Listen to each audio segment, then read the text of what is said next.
a place where we don't know. About to see the world in action, what we can be, life with no distractions. We'll get away, this is what we waited for.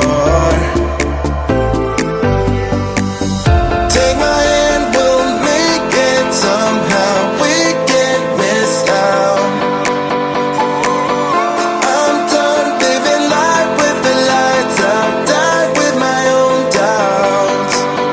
Be free with me. Let's be free with me.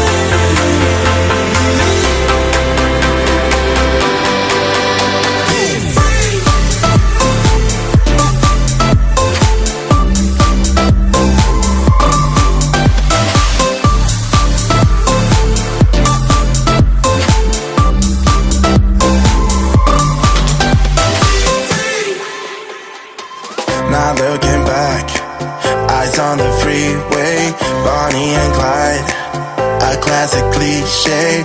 We're on the run, this is what we waited for.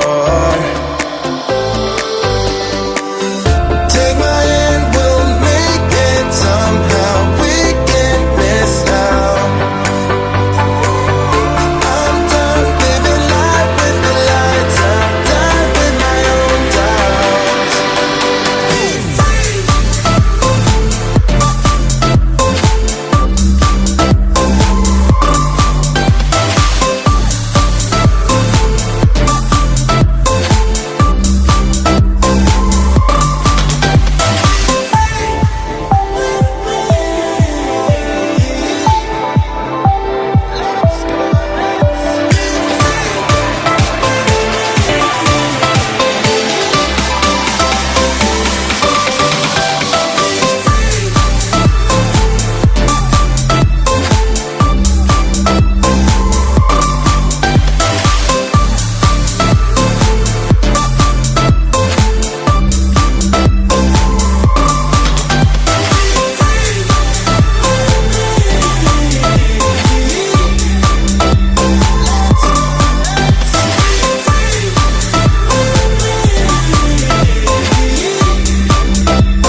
You get everybody staring for days. All they see is just a young, pretty face. But I'm trying to get to know you much better. Don't matter how much time it will take. But there's something you're trying to hide. There's something you're keeping inside. But I'm trying to get to know you much better. Don't matter how much time it will take. I just can't give up. Can't give up. I just can't. I just can't give up.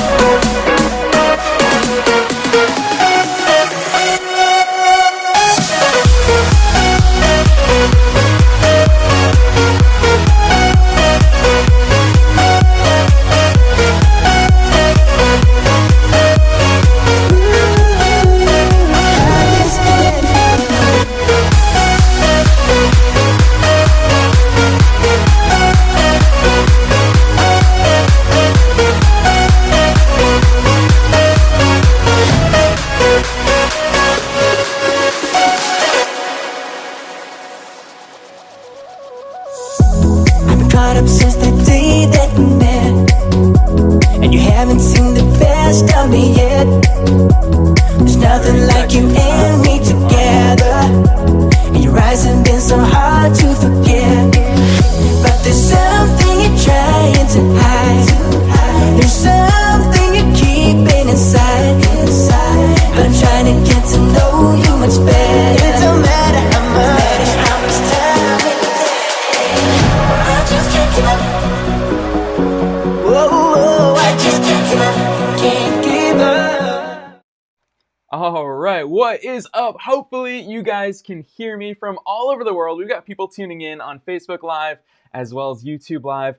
Gosh, I'm so excited. This is the first ever live version of Wantrepreneur to Entrepreneur Live. I know that everybody has been stuck inside all year long, so make sure you type in the chats. Let me know where in the world you're tuning in from. Tell me a little bit about you, your business. If you don't have a business, tell me why you took the time on this beautiful Sunday to tune in to Wantrepreneur to Entrepreneur Live.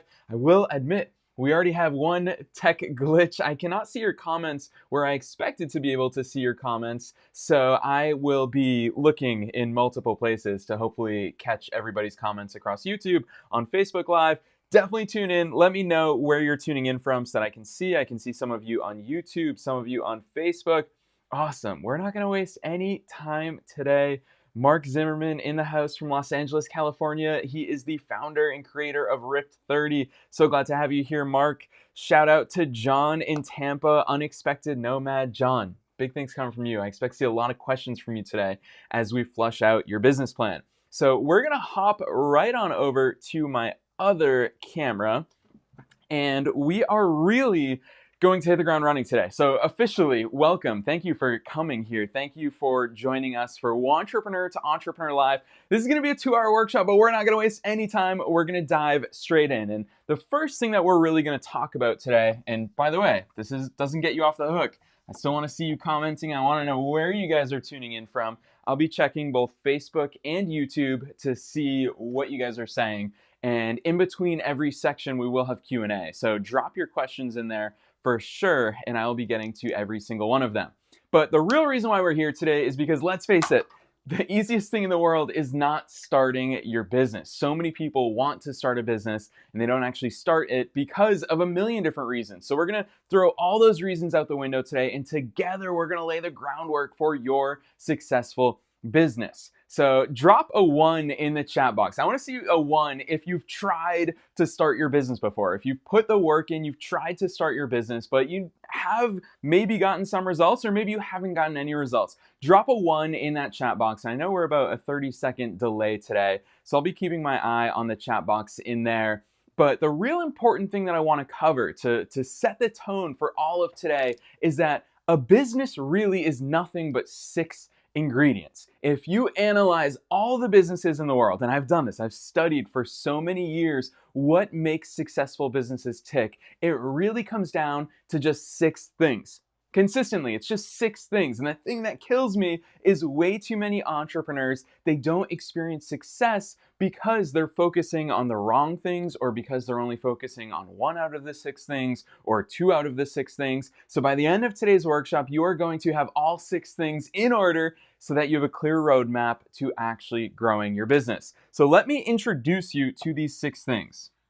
Now, I always illustrate these 6 things as a pyramid, and don't worry, you're going to get used to my terrible artwork over the course of today's workshop. Hopefully that's 6 pieces right there. So these 6 things, I call it the Wantrepreneur to Entrepreneur pyramid, which, if you're serious about going from Wantrepreneur to Entrepreneur, you need these 6 things, and you need them in order. It's just like 5th grade math class where there is an order of operations to these things. So the first and bottom one is you, the entrepreneur.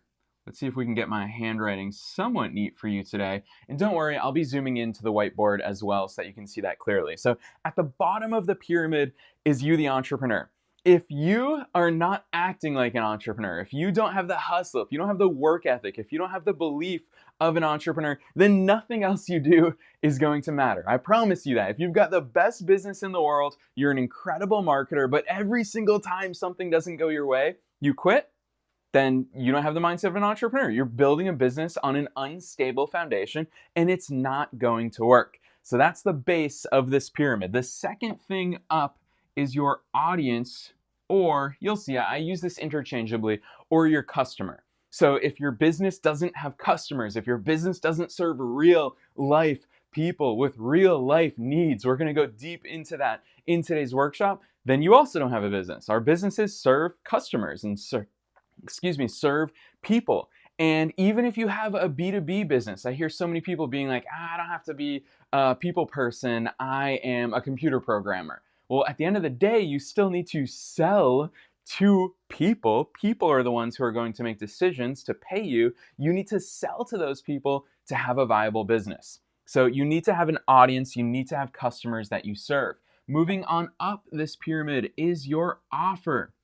You need to have something to sell. And I'm going to get this out of the way up front in this workshop. If you don't have something to sell, you do not have a business. It's that simple. And holy cow, don't worry. We're going to make sure that you have got a pretty awesome product or service by the end of today's workshop. Moving up there, once you've got a product or a service, that's great, but you need marketing. You need people to know about your product or service. If they don't know about it, then what good is your product or service? So we will talk about marketing today, and hopefully already a few minutes into this live workshop, you can see, well, Brian, I've focused on marketing before. It hasn't necessarily worked. I've tried Facebook ads before. I've tried all these different things. Well, if you don't have these things right beforehand, your marketing's not going to work. So you'll see in today's workshop that all of these things work together in unison to make your business work. So let's move right on up there. Once you've got marketing in place, you need sales. And this is the one ingredient that so many newer entrepreneurs, they skip, is that they don't want to focus on sales. It's not sexy, it's not fun, and it may not be easy. But ultimately, if you don't have sales, you still don't have a business. And this is going to be a repetitive theme during today's workshop, which is if any single one of these is off, you don't have a business. And that's why business is hard. And that's why we're going to simplify it and make it easier. And finally, once you have all of these things in place, only then can you achieve business growth. Trust me, I get emails every single day of my life from wantrepreneurs and entrepreneurs talking about, Brian, I want to grow this business. I want to do this. I want to scale this. I want to scale that. And it kills me because they're worrying about scale before they have any of these other ingredients. So that's where we're going today. We're going to touch on all 6 of these ingredients today. We're not going to waste any time. I'm going to check these comments right here. So Eleanor has given me a 1. Lisa says, started business in January of 2020. Awesome. Lisa, congrats. That's awesome. I love seeing that. Let's pop on over to YouTube and see what people are saying here. UG says, looking forward to this. I love it. Mira says she's still hungry. 1 several times. Mira has tried several times. Awesome. All right, here, I'm going to use Mira's comment actually as a natural transition. So Mira's question says, how do we make sure we have the mindset? I mean, how do I check on myself if other people think of me like I act like an entrepreneur, other than asking? Mira, you don't want to ask them. We're going to talk about that. First things first. So we're going to dive straight in to the entrepreneur part of this pyramid.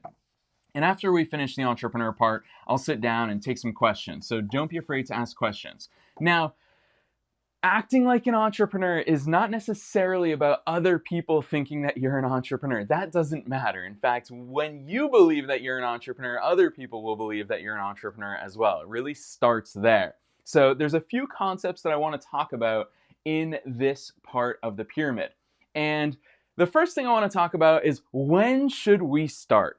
When should we start? Or should we wait for this? For example, this live workshop. This is not my ideal setup. You guys will see in a lot of my future live streams, this is not going to be my ideal setup. So I'm actually visiting my parents for the holidays right now, and I just set up in a room in my parents' house. This is definitely not an ideal setup, but one of my favorite Chinese proverbs. It's a quote I think of all the time where it says, the best time to plant a tree was 20 years ago. The second best time is right now. So look, you and I, don't we wish we could go back in time and start our business 10 years ago? How much further along would we be right now? We'd be so much further along.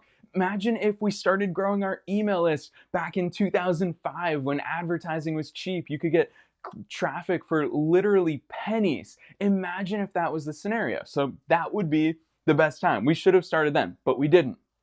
But the second best time to start is literally right now. And in fact, some of you here on today's workshop are going to start your businesses as a result of this workshop. And what that's going to do is 6 months from now, a year from now, 2 years from now, you're going to look back and say, I may not have known everything I needed to know at the time, but my gosh, I'm so glad I started when I did.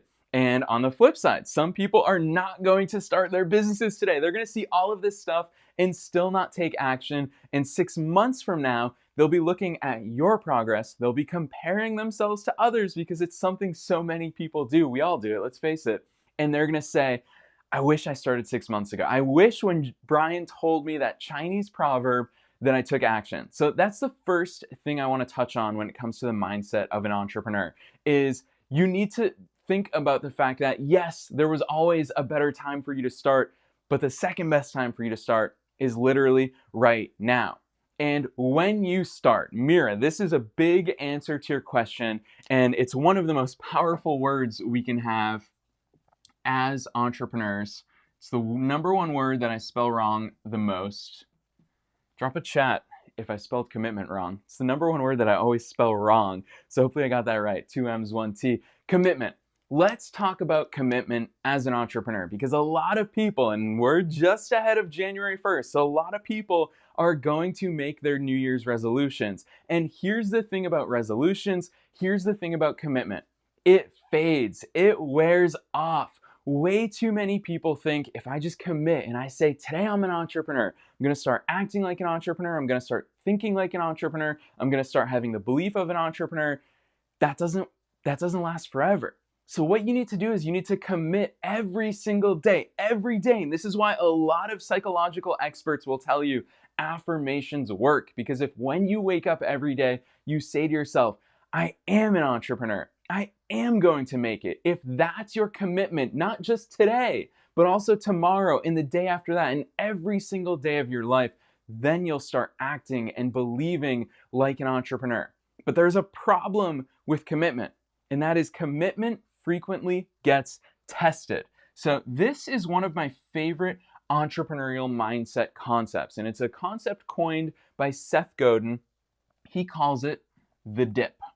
So let me know in the chat if you've ever read the book The Dip by Seth Godin.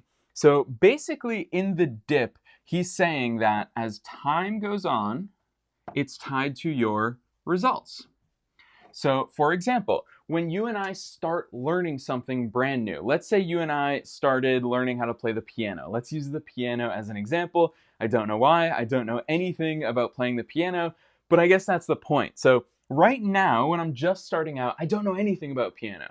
But if someone teaches me some things, then within probably an hour, within my very first session with a piano coach, in my first hour, I'll go from knowing absolutely nothing to making a lot of progress. I'll go from knowing nothing to knowing what notes are, knowing how these keys work, knowing what those silly black keys at the top do, knowing what those weird foot pedals do. I'll start understanding those things more deeply in a really quick amount of time. Same with you as an entrepreneur. And you've probably listened to podcasts and read blog posts. It's really easy to quickly make some progress. But what happens is, as you keep going, as you keep spending more time, your results start dipping. And in fact, you're going to get somewhere where it becomes so hard that you feel like you're going backwards. Now, I can speak to this from experience. We can all speak to this from experience from a million different ways. Just take tennis, for example. I'm a huge fan of tennis. I play tennis at every single chance that I get. And I'm going to use the tennis serve as a really good example. So when you start serving, you can't get it over the net. You are so frustrated. The results are terrible. But as you keep going, you start realizing, oh, I can dink it like this and get it over the net. And then it starts going over the net. And then you start getting a little bit better and you work on your toss and your jump and your motion and you start getting a little bit better. But then you start learning about the right grip, how you're actually supposed to grip the racket. And you start learning about spin and you start learning the proper way, the way that the pros do it.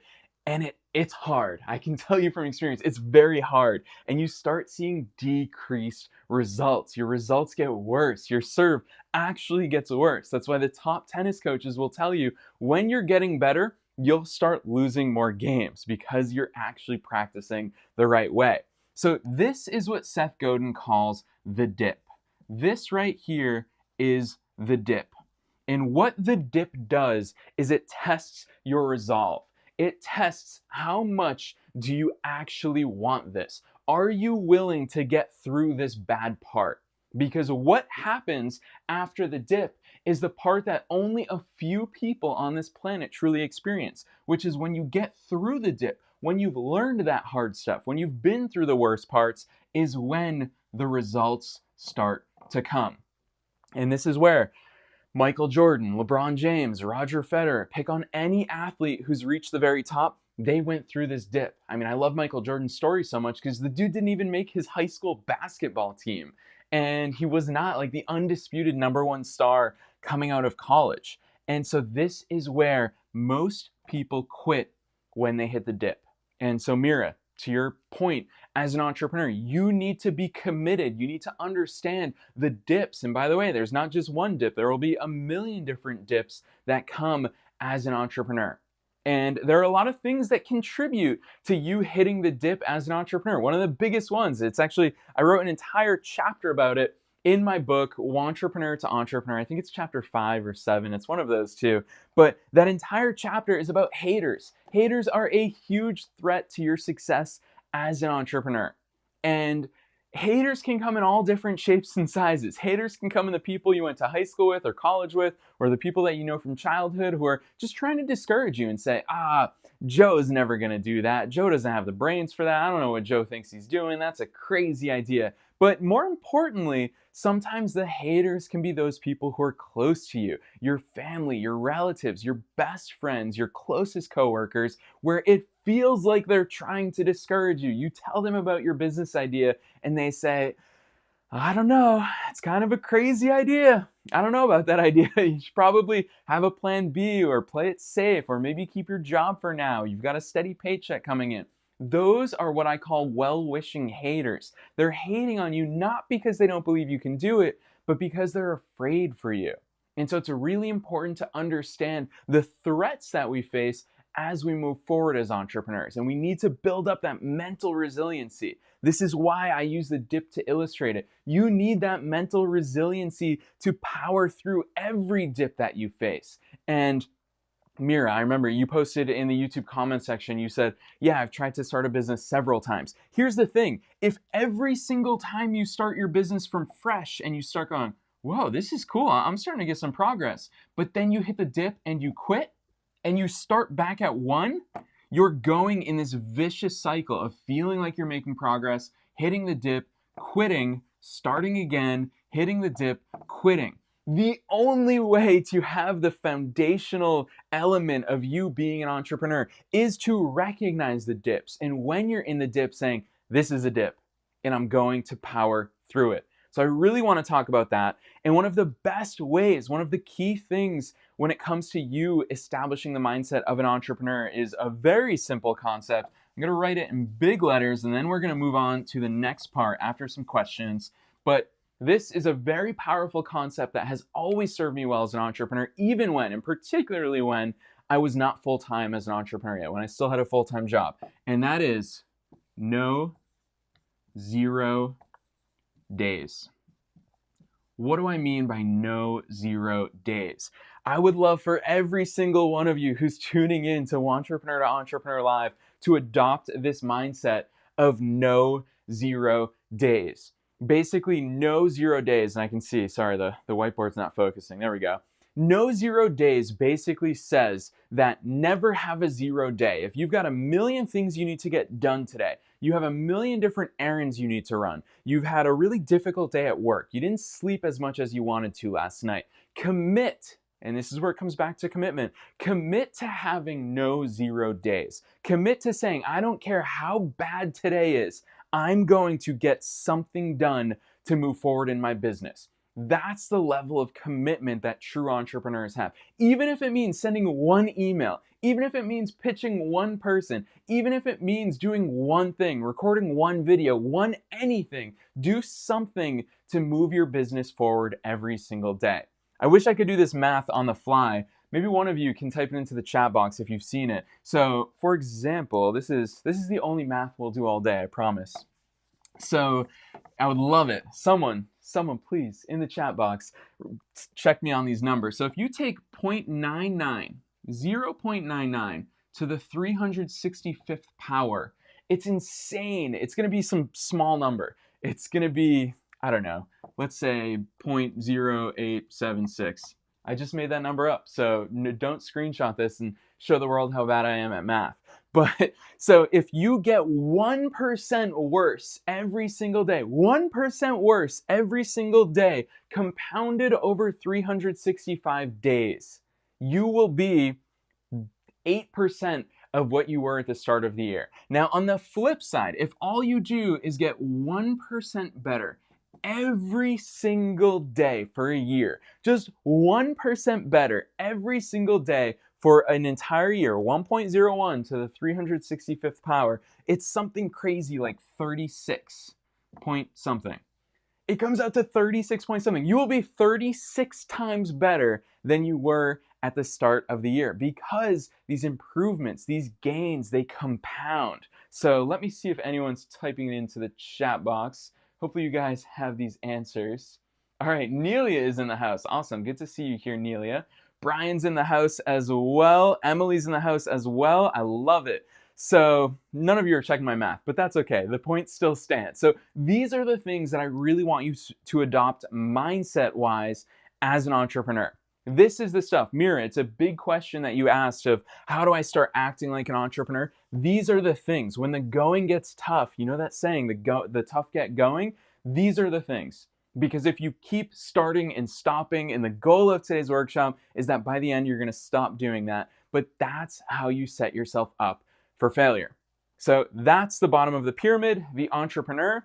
And I'm going to take a seat and we're going to get to any and all questions that you guys have. So let's hop on over to my questions camera and let's see what everybody's got for me.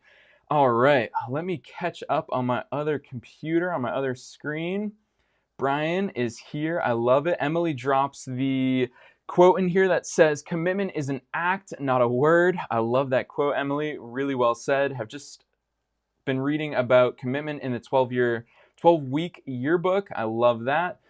Mira says, it makes sense. I'm going to check for the dip because the cycle is going on a decade. Yes, Mira, the dip gets the best of us. And here's the thing, Mira. I want to make one clarification about the dip, and that is, the dip isn't designed to always make you just go through crap. The goal of starting your business is not always to have to go through crap.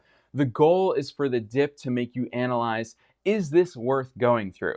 And in some pursuits, for example, in middle school, I played the trumpet. Very little known fact about me. In my musical career, it lasted all of like 2.5 years because I was learning how to play the trumpet. I was in my school trumpet, I don't know, band or whatever the heck we were. And it got to a point where it started getting hard and I quit. It doesn't mean it's the wrong thing. It just means I wasn't willing to go through the dip in the context of learning how to play the trumpet. So every dip is really a question for you to say, is this something I actually want to go through? So it's really important for you to understand that some dips are meant for you to quit. You're going to pick up things in your life, whether it's chess or basketball or tennis or piano or the trumpet, where you don't want to go through the dip, and that's perfectly okay. But the dip is there, and as entrepreneurs, we have to get through it, because if you don't get through the other side, you've seen what happens. You quit, you start again, there will be a new dip. So it's time to start powering through some of those dips. Let's check on the Facebook comments. Yes, Nate Bagley, one of my favorite entrepreneurs in the world, is tuning in here. And the real math is that 0.99 up to the 365th power is just 0.03. You'll be 97% worse off if you let yourself get 1% worse every single day. So Nate, thanks for checking the math. And 1.01 up to the 365th power is 37.78. You will be 38 times the person you were at the start of this year. So Mark says he wants to see me play the trumpet. I love it. You're not going to see that, Mark, ever. All right, cool. Let me scroll up, make sure I'm not missing anything. Cool, no questions as far as I can see. Nelia says, I have a lot of well-wishing haters. Nelia, we all do, and it's a blessing. We're so lucky that we have that, because those are the people that care about us. They're hating on us, and it feels like they're hating on us because they care about us. So it's a huge blessing and a curse. John says, I hit the dip with working out all the time. John, hit up Mark, who's also attending Wantrepreneur to Entrepreneur Live. He will get you through that dip. All right, we are going to move on to the next element in the pyramid, which, let's see who is paying attention. What is the next step up in the pyramid from you, the entrepreneur? So let's draw it. I'm going to draw it right here. And let's see if I can get 6 slices in here. That's 5, 6. So I'll just summarize this. So E, the entrepreneur, is at the bottom of the pyramid. What's the next step up in you actually starting a successful business? All right, I'm gonna give you 1 second. Yes, Eleanor, I love it. Eleanor jumping right in there. So Eleanor says the audience. So I'm just gonna fill that in, and then we're gonna hop on over here and we're gonna talk about your audience. So Eleanor, great job on paying attention. Here's the way that I want to talk to you all about your audience, because I feel like this is the one step. If there's one reason why I see most entrepreneurs fail, it's because they not only do they get this step wrong, it's because they outright skip this step. Now, what does the word? Here's the thing. A lot of people throw this term around. Customer centric. Customer centric. What does customer centric mean? It means that the customer is central to everything else that you do. And that's awesome. I love customer centric businesses because they think about us. I love Amazon as a customer because Amazon cares about me. Amazon says when Brian orders something from Amazon, he doesn't want to wait a week to get it. We're going to try to get it to him same day or next day or 2-day shipping. Is really how Amazon revolutionized the world. Amazon didn't do that for their business. Amazon did not offer us same-day shipping for their own good. It probably costs Amazon a lot of money. There are times where I order just like a little tiny $1.50 wire and Amazon delivers it to me same day. There's no way they're making money on that. Amazon is not doing that because it's profit-centric. Amazon's doing that because it's customer-centric. And when they do that, it means that they gain customers for life. So a customer-centric business means that the customer is central to everything you do. It means that when you consider the price, when you consider your offer, when you consider your marketing, when you consider your sales, when you consider your, let's say, emails, when you consider everything, the customer is at the center of it. You stop asking the questions of, well, how do I make more money with this offer? Well, how much money can I possibly charge for this offer? You stop asking those self-centric questions and you start asking customer-centric questions. So the customer is at every single thing we do and at every single thing we need to do in our businesses. Anybody who you ever hear, Nelia is being very kind to me in the comments box for sure. So Nelia, I really appreciate your support. But the truth is, when anyone praises me business-wise, in my head I kind of laugh because I'm just like, it's not that I'm brilliant, it's just that I'm brilliant at thinking about my customers. So if you think, man, Brian's so smart, he launched one of the top business podcasts in the world, he hosts in-person retreats that sell out really quickly and people fly in to learn from him and they attend his free live events, none of this is coming from my own brain. All of this is coming from the fact that I'm customer-centric. I don't have to ask myself, how do I grow my business? I ask myself, what do my customers need? And it's a really important distinction. And so when we talk about your customer, because we are so customer-centric, that means not only do we make all these decisions from a customer-centric standpoint, it actually means our entire business is started out customer-centric. Which means if you're sitting there and you're attending Wantrepreneur to Entrepreneur Live and you're thinking, well, Brian, I don't even have a business idea yet. What should I even do for a business? Stop asking yourself those selfish questions and start asking, who do I want to serve? Who do I want to serve? This is the foundational question that always, who do I want? Whoop, that's definitely an N, I promise you. Who do I want to serve? This is the foundational question. If you cannot answer this question, you do not have a business. And if you don't have a business and you ask yourself this question, then you can start having a business. It is that powerful of a question because this sets us up to start a customer-centric business. Who do I want to serve? And your business starts with your customer. And way too many people make it more difficult than that. And they think they need this complex business idea. They think they need to come up with all these clever marketing strategies. Instead, just come up with a customer and know everything that there is to know about that customer. Now, There's two ways that you can identify your customer, two ways that you can pick your customer. The first is by their desires. The second is by their pain. So I want you to start identifying, and I'm actually going to look in the comments box on YouTube and on Facebook. I want you to start identifying your customer by either their desires or their pain, or both. I want you to say, I help people who want this, or I want people who don't want this pain. So identify them by their desires or their pain, or both in some cases. So that's the foundation of your business. It starts with identifying these things. And if you skip this step, then you're setting yourself up for failure, because you're not going to be able to be customer centric, because instead you came up with a product or service and you're trying to shove it down people's throats, when the reality is it needs to start with somebody that we serve.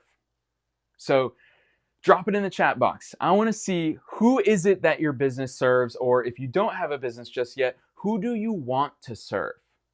Who do you want to serve? So I'm going to check these comments right now. Let's see what we've got on Facebook first. Lisa says, Brian, you come across very down to earth, approachable. Customers like that. Thank you, Lisa. Yeah. And that's the thing, is when you use this customer centric approach, when you care about the humans, the people that your business is serving, that's the benefit, is you just get to be personal. You just get to care about people instead of worrying about marketing and sales techniques and all these other crazy things. So Lisa, I appreciate that insight for sure. Let's hop on over and see what's going on Facebook. All right. Brian says, ways to overcome a dip once you're in a dip. I have a partner who's in a rut. I don't know how to motivate him. Brian, I'm going to come back to that for sure. I love that question. So Brian says, realtors. Brian, I want to see you go deeper. This is where I'm going to push you. And this is why I'm really glad that we're on this live workshop together. Brian, who are those realtors? Because I know a heck of a lot of realtors that are stubborn and they say, I'm paying for Zillow leads. Is that who you're serving, or do you want to serve a different part of the market? So Brian, identify them. That's why this is so important. Identify them by their desires or their pain. And it's also two very different approaches in how you're going to go about and get those clients. So Mira says, I help parents who desire to spend more time with their kids because it gives them pain that the kids grow up without them. Mira, I love that. And that leads me to the next point, which I'm going to erase this. So hopefully you guys have this. I'll show the whiteboard one more time. So you have to identify them by their desires or their pain. Now, this is a big, big next step, and that is, there are 3 things that your who must have in order for you to have a successful business. I promise you, if you do not listen to this part and you get this part wrong, you'll never succeed in business. There are 3 things that your ideal customer, that your who has to have for your business to be successful. Thing number 1 is they must have pain or desire. They must have a pain or desire, which is why I invited you all to type in the chat box and answer that question for me. What are their pains or desires? How are you identifying them? So that's the first thing. They must be willing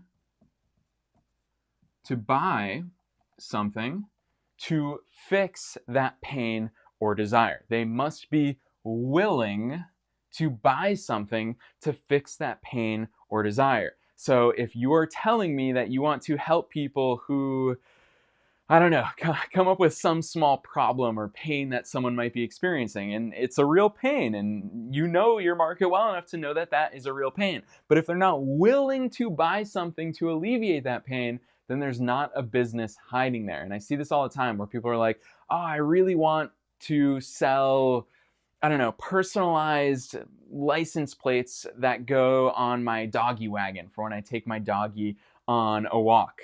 And are there people out there who feel that way? For sure. Are they willing to buy something that will be customized to their dog? Who knows? And maybe that's a bad market or bad example, because you never know with dog people. Dog people probably would buy that stuff. So they have to be willing to buy something to alleviate that pain or get them that desire. And the third thing, and this is the biggest, is they have to be able to buy. And I see this, and very recently, I got into a conversation with one of my podcast listeners who emailed me, and he was saying, Brian, I really want to create a service where homeless people can find jobs. And I was like, man, especially having lived in Los Angeles for the past 4 years, the world needs you. The world absolutely needs that. And I said, what are you doing for revenue? And he said, well, this is the thing. I figure I'll just charge a small fee. And the reality is there a pain or desire there? 100%, absolutely. Homeless people would love jobs. Are they willing to buy something to alleviate and fix that problem? 100%. But are they able to? No. And so that's where I said to this podcast listener, you need to figure out who your audience is. Who? If you answer that wrong, it's the only good thing I learned in business school, which is the who of your business is the one who's writing you the checks. Your customer is the one who's writing you the checks. So in this example from a podcast listener of mine, it's a potentially good business if he gets his customer right. If his customer is homeless people, he will not succeed as a for-profit business owner. So he needs to re-examine who his customer is, because that's going to set him up for success. If you get that wrong, you're not going to have the ability to make money. So that's what I want to say about the 3 things that your customer needs. Sorry, I'm just checking the chats as you guys are going along. I love the engagement here. All right, let me close this. So I'm just going to pick on some of you as examples right now. All right. So, wow, lots of awesome comments here. So John in Tampa says, I want to serve people who want an intimate relationship with God. John, I love that. And actually, the next part is I'm just going to push you a little bit more and ask you the why. What is their motivator for wanting a closer relationship with God? Is there an inciting incident? Is there something in their lives that happened? Are they recently married? Did they recently have a kid? Did they recently lose somebody? Did they recently move? Did they recently become religious? Like, what are the reasons why they want to do that? Eleanor says 20 to 40-year-olds who are just starting to be interested in financial stability. Eleanor, I love that. And yeah, you and I have actually talked about your business before. You're sitting on a gold mine. Your services are so needed. And you're going to see in today's workshop, it's your obligation to start serving those people. So I'm excited about that. Nate says, I serve people in unhappy relationships. Nate, and then I think you went a little further. Yeah, people who are burned out, lonely, stressed, disconnected, overwhelmed, wondering, did I marry the right person? Wondering, is this all marriage is? Shouldn't it be better than this? What happened to the spark we used to have? Now, I'm going to pick on Nate and actually stroke his ego a little bit right here. So of all the people who are watching Wantrepreneur to Entrepreneur Live right now, we've got entrepreneurs at all different stages. Nate is an incredible entrepreneur. Nate, I swear to you, he's one of my favorite entrepreneurs in the world. He's already sold a business. He's started a successful business. He's sold out thousands and thousands of people, auditoriums. And this is a great example because here Nate is in the comments box and he knows everything about his customer. He could tell you their inner thoughts. He could tell you everything. And that's where the next thing that I want to talk to you about is writing down. This is a very, very powerful concept when it comes to the who. Do not skip this. I don't know many entrepreneurs who do this and it holds them back. And that is what I call their belief chains. So I want you to take some time today to think about your who, your audience, your customer. This is what we're talking about in this step of the pyramid. Think about their belief chains. Think about what they currently believe, both right and wrong. So John, I'm going to use you as an example right now just because I saw your comment. Think about your customer's belief chains. So maybe one of their beliefs is, I'm not going to write all this down just because my writing will get real messy if we do this quickly, but write down all their beliefs. So maybe one of their beliefs is, I have to go to church to be religious. I have to go to church to have a deeper relationship with God. Or maybe I have to read the Bible to have a deeper relationship with God. Write down all their beliefs, and you're going to see that we're going to use this in all the future ingredients. Why? Because we're building a customer-centric business. We're not doing these things for fun. We're doing these things because they're going to give us answers as we go further up the Wantrepreneur to Entrepreneur pyramid. So write down their belief chains. you can see we started at the bottom of the pyramid with you, the entrepreneur. Now we're talking about your audience. What's coming next is going to be your offer, your product or service. The work you're doing in each of these steps sets you up for success further up the pyramid. And again, to remind you, this is the harsh fact about entrepreneurship, is all of these things have to be right in order for you to succeed. So you need every single one of these 6 elements to work in order for you to succeed. So I'm going to sit down. I'm going to address any and all questions that you guys have with regards to your customer, with regards to the who behind your business, with regards to belief chains. Let's switch over to my Q&A camera and let's see what you guys are asking. All right, I'm going to, awesome, John, I love that, using that. People who have hit the dip in their relationships with God. Really make that a little bit more tangible. So, and I'm sure you have these answers. I'm just pushing you. You don't have to put it in the chat box if you don't want to. But yeah, make it a little more tangible. What does the dip look like for them? What are life events? What's something that they've gone through that signifies this is the dip? Like, what is the dip in your relationship with God?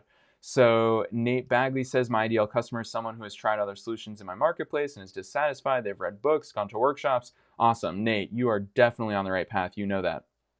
Brian says belief chains of the audience. Yes, Brian, thank you for asking that question. 100%, that is what I'm talking about. Belief chains of your audience. We're going to pick on those belief chains. That's what's going to get people to pay attention to you. So it's going to make your marketing more resonant with your ideal customers. You're going to stand out from everybody. You're going to see when we get to the marketing part of the workshop, which we're very close to, there's only one element between where we are now and your marketing. When you start doing marketing this way, you're going to get their attention. It's really going to stand out. And actually, I'm doing it to you right now. Like, there's a reason why it's effective and why it's a good cliffhanger is because it makes people say, I want to know what this guy has to say. So we're absolutely going to use that. The belief chains of your audience. All right. Any other questions? Another belief chain example would be awesome.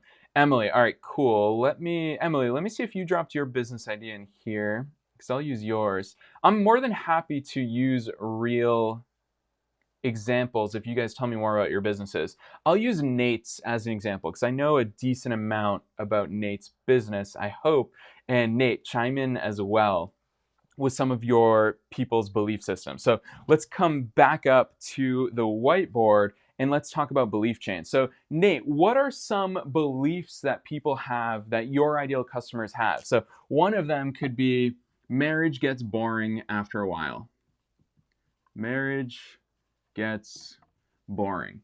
That could be one of the beliefs that Nate's people have. Now, keep in mind, this is a really important distinction that I'm about to make for you. So Nate's business serves couples who are looking to have better, more fulfilling, more exciting relationships. And so that's who Nate's business serves. Nate would be crazy. Nate would be silly. Nate would be insane to go around to your normal everyday people who don't care about that, who have terrible relationships, because Nate fixes or helps put people in a position to fix their own bad relationships. But if Nate went around, he drove around his hometown and he went to couples who had no interest in that, who did not have an interest. Go back to the 3 things where, yeah, they have that pain, their relationship sucks, but they're not willing to buy something to fix that pain. If he talked to those people, he's setting himself up for failure. So these belief chains are identifying the beliefs of your correct customers. So Nate is really looking for people who have these pains and also have these beliefs. So if he's talking to people and they're like, oh, marriage gets boring, he knows that those are the people he can serve. Whereas if he's talking to people and their beliefs are, nah, marriage sucks, it's the most stifling thing in the world, it ruins your life, Nate probably won't invest much time or energy or effort into selling to those people or serving those people because they're not his right customer. On the flip side, if Nate is talking to somebody and their belief chain is, my marriage is incredible, there's nothing anybody can do to fix it, and it's true, maybe it's a true belief for them, then that's good. Nate's not going to serve them either. So it's really important, and you're going to see, we're going to use this. So let me go to, okay. Cool. So Nate says, marriage should feel like work. Nate, thank you for guiding me along this. So Emily, here's another belief chain. Marriage should feel like work. And I'm going to tell you guys why we're doing this. I'm going to give you a little example as to why we use these belief chains. Kind of a spoiler alert here. We're going to talk about it in the marketing section. So if Nate knows these belief chains of his ideal customers, what we're going to do is we're going to flip them on their heads and we're going to use our marketing. So a really great quote that some genius marketer well before I has once said is, I can't remember who said it, but the quote says, successful marketing is entering the conversation that is already in your prospects' minds. So if Nate walks up to people and he's like, hey, there's 3 pillars of successful relationship success, nobody who's not already thinking about that is going to pay attention to him. They're going to be like, man, that's more noise. I've heard all this BS before. But if this is what they're already thinking, and they're thinking, gosh, marriage should feel like work. Like, I know I have to work to this thing. And Nate walks in and he says, hey, a lot of people think marriage should feel like work. And he says, the truth is, that's not the reality. Marriage shouldn't feel like work. And here's why. Then people are going to start paying attention to him because he's flipping their belief chains on their head. He's shattering their existing beliefs and enlightening them, showing them a new and better path. So let's see what Nate said in the chat. The person who can describe the customer's problem the best is automatically assumed to have the best solution. It's a really good point. Emily, if you better understand what the heck your perfect customers are going through, and everybody else who they talk to, everybody else who tries to pitch them, everybody else who tries to sell to them is not understanding them or just saying stuff that doesn't pertain, they're going to think this person's crazy. Like, I don't even know why I'm talking to them. They don't understand me or my problems or my desires whatsoever. So it's really important here to close the audience part of the pyramid in understanding their belief systems. So let me jump on over to YouTube and all right, cool. Emily, let me know if you have any further questions on that. Otherwise, we're going to pop right on up the pyramid and we are going to talk about the third ingredient on the Wantrepreneur to Entrepreneur pyramid, which is, hopefully you all remember this, which is the offer.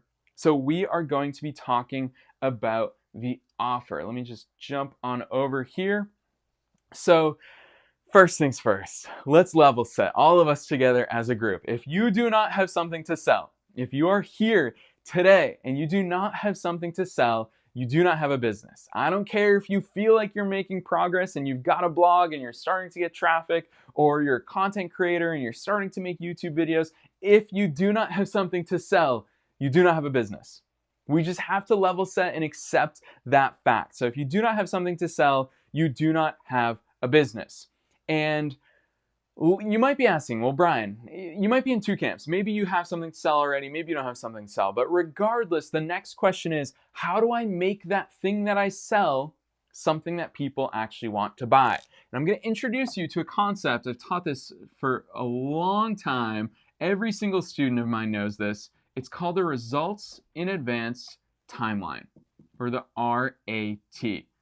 Every single business owner, if you're serious about having a better offer, if you're serious about getting people to buy your stuff, you need to sit down, do this today, do this in real time as we're talking about it, and map out your results in advance timeline. What that is literally just a horizontal line. On the left is where they are now, and I'm just going to keep rolling. Nate, hopefully you can keep bailing me out with examples from your business. So let's go. Nate, I'm going to keep your comments so that I can see them.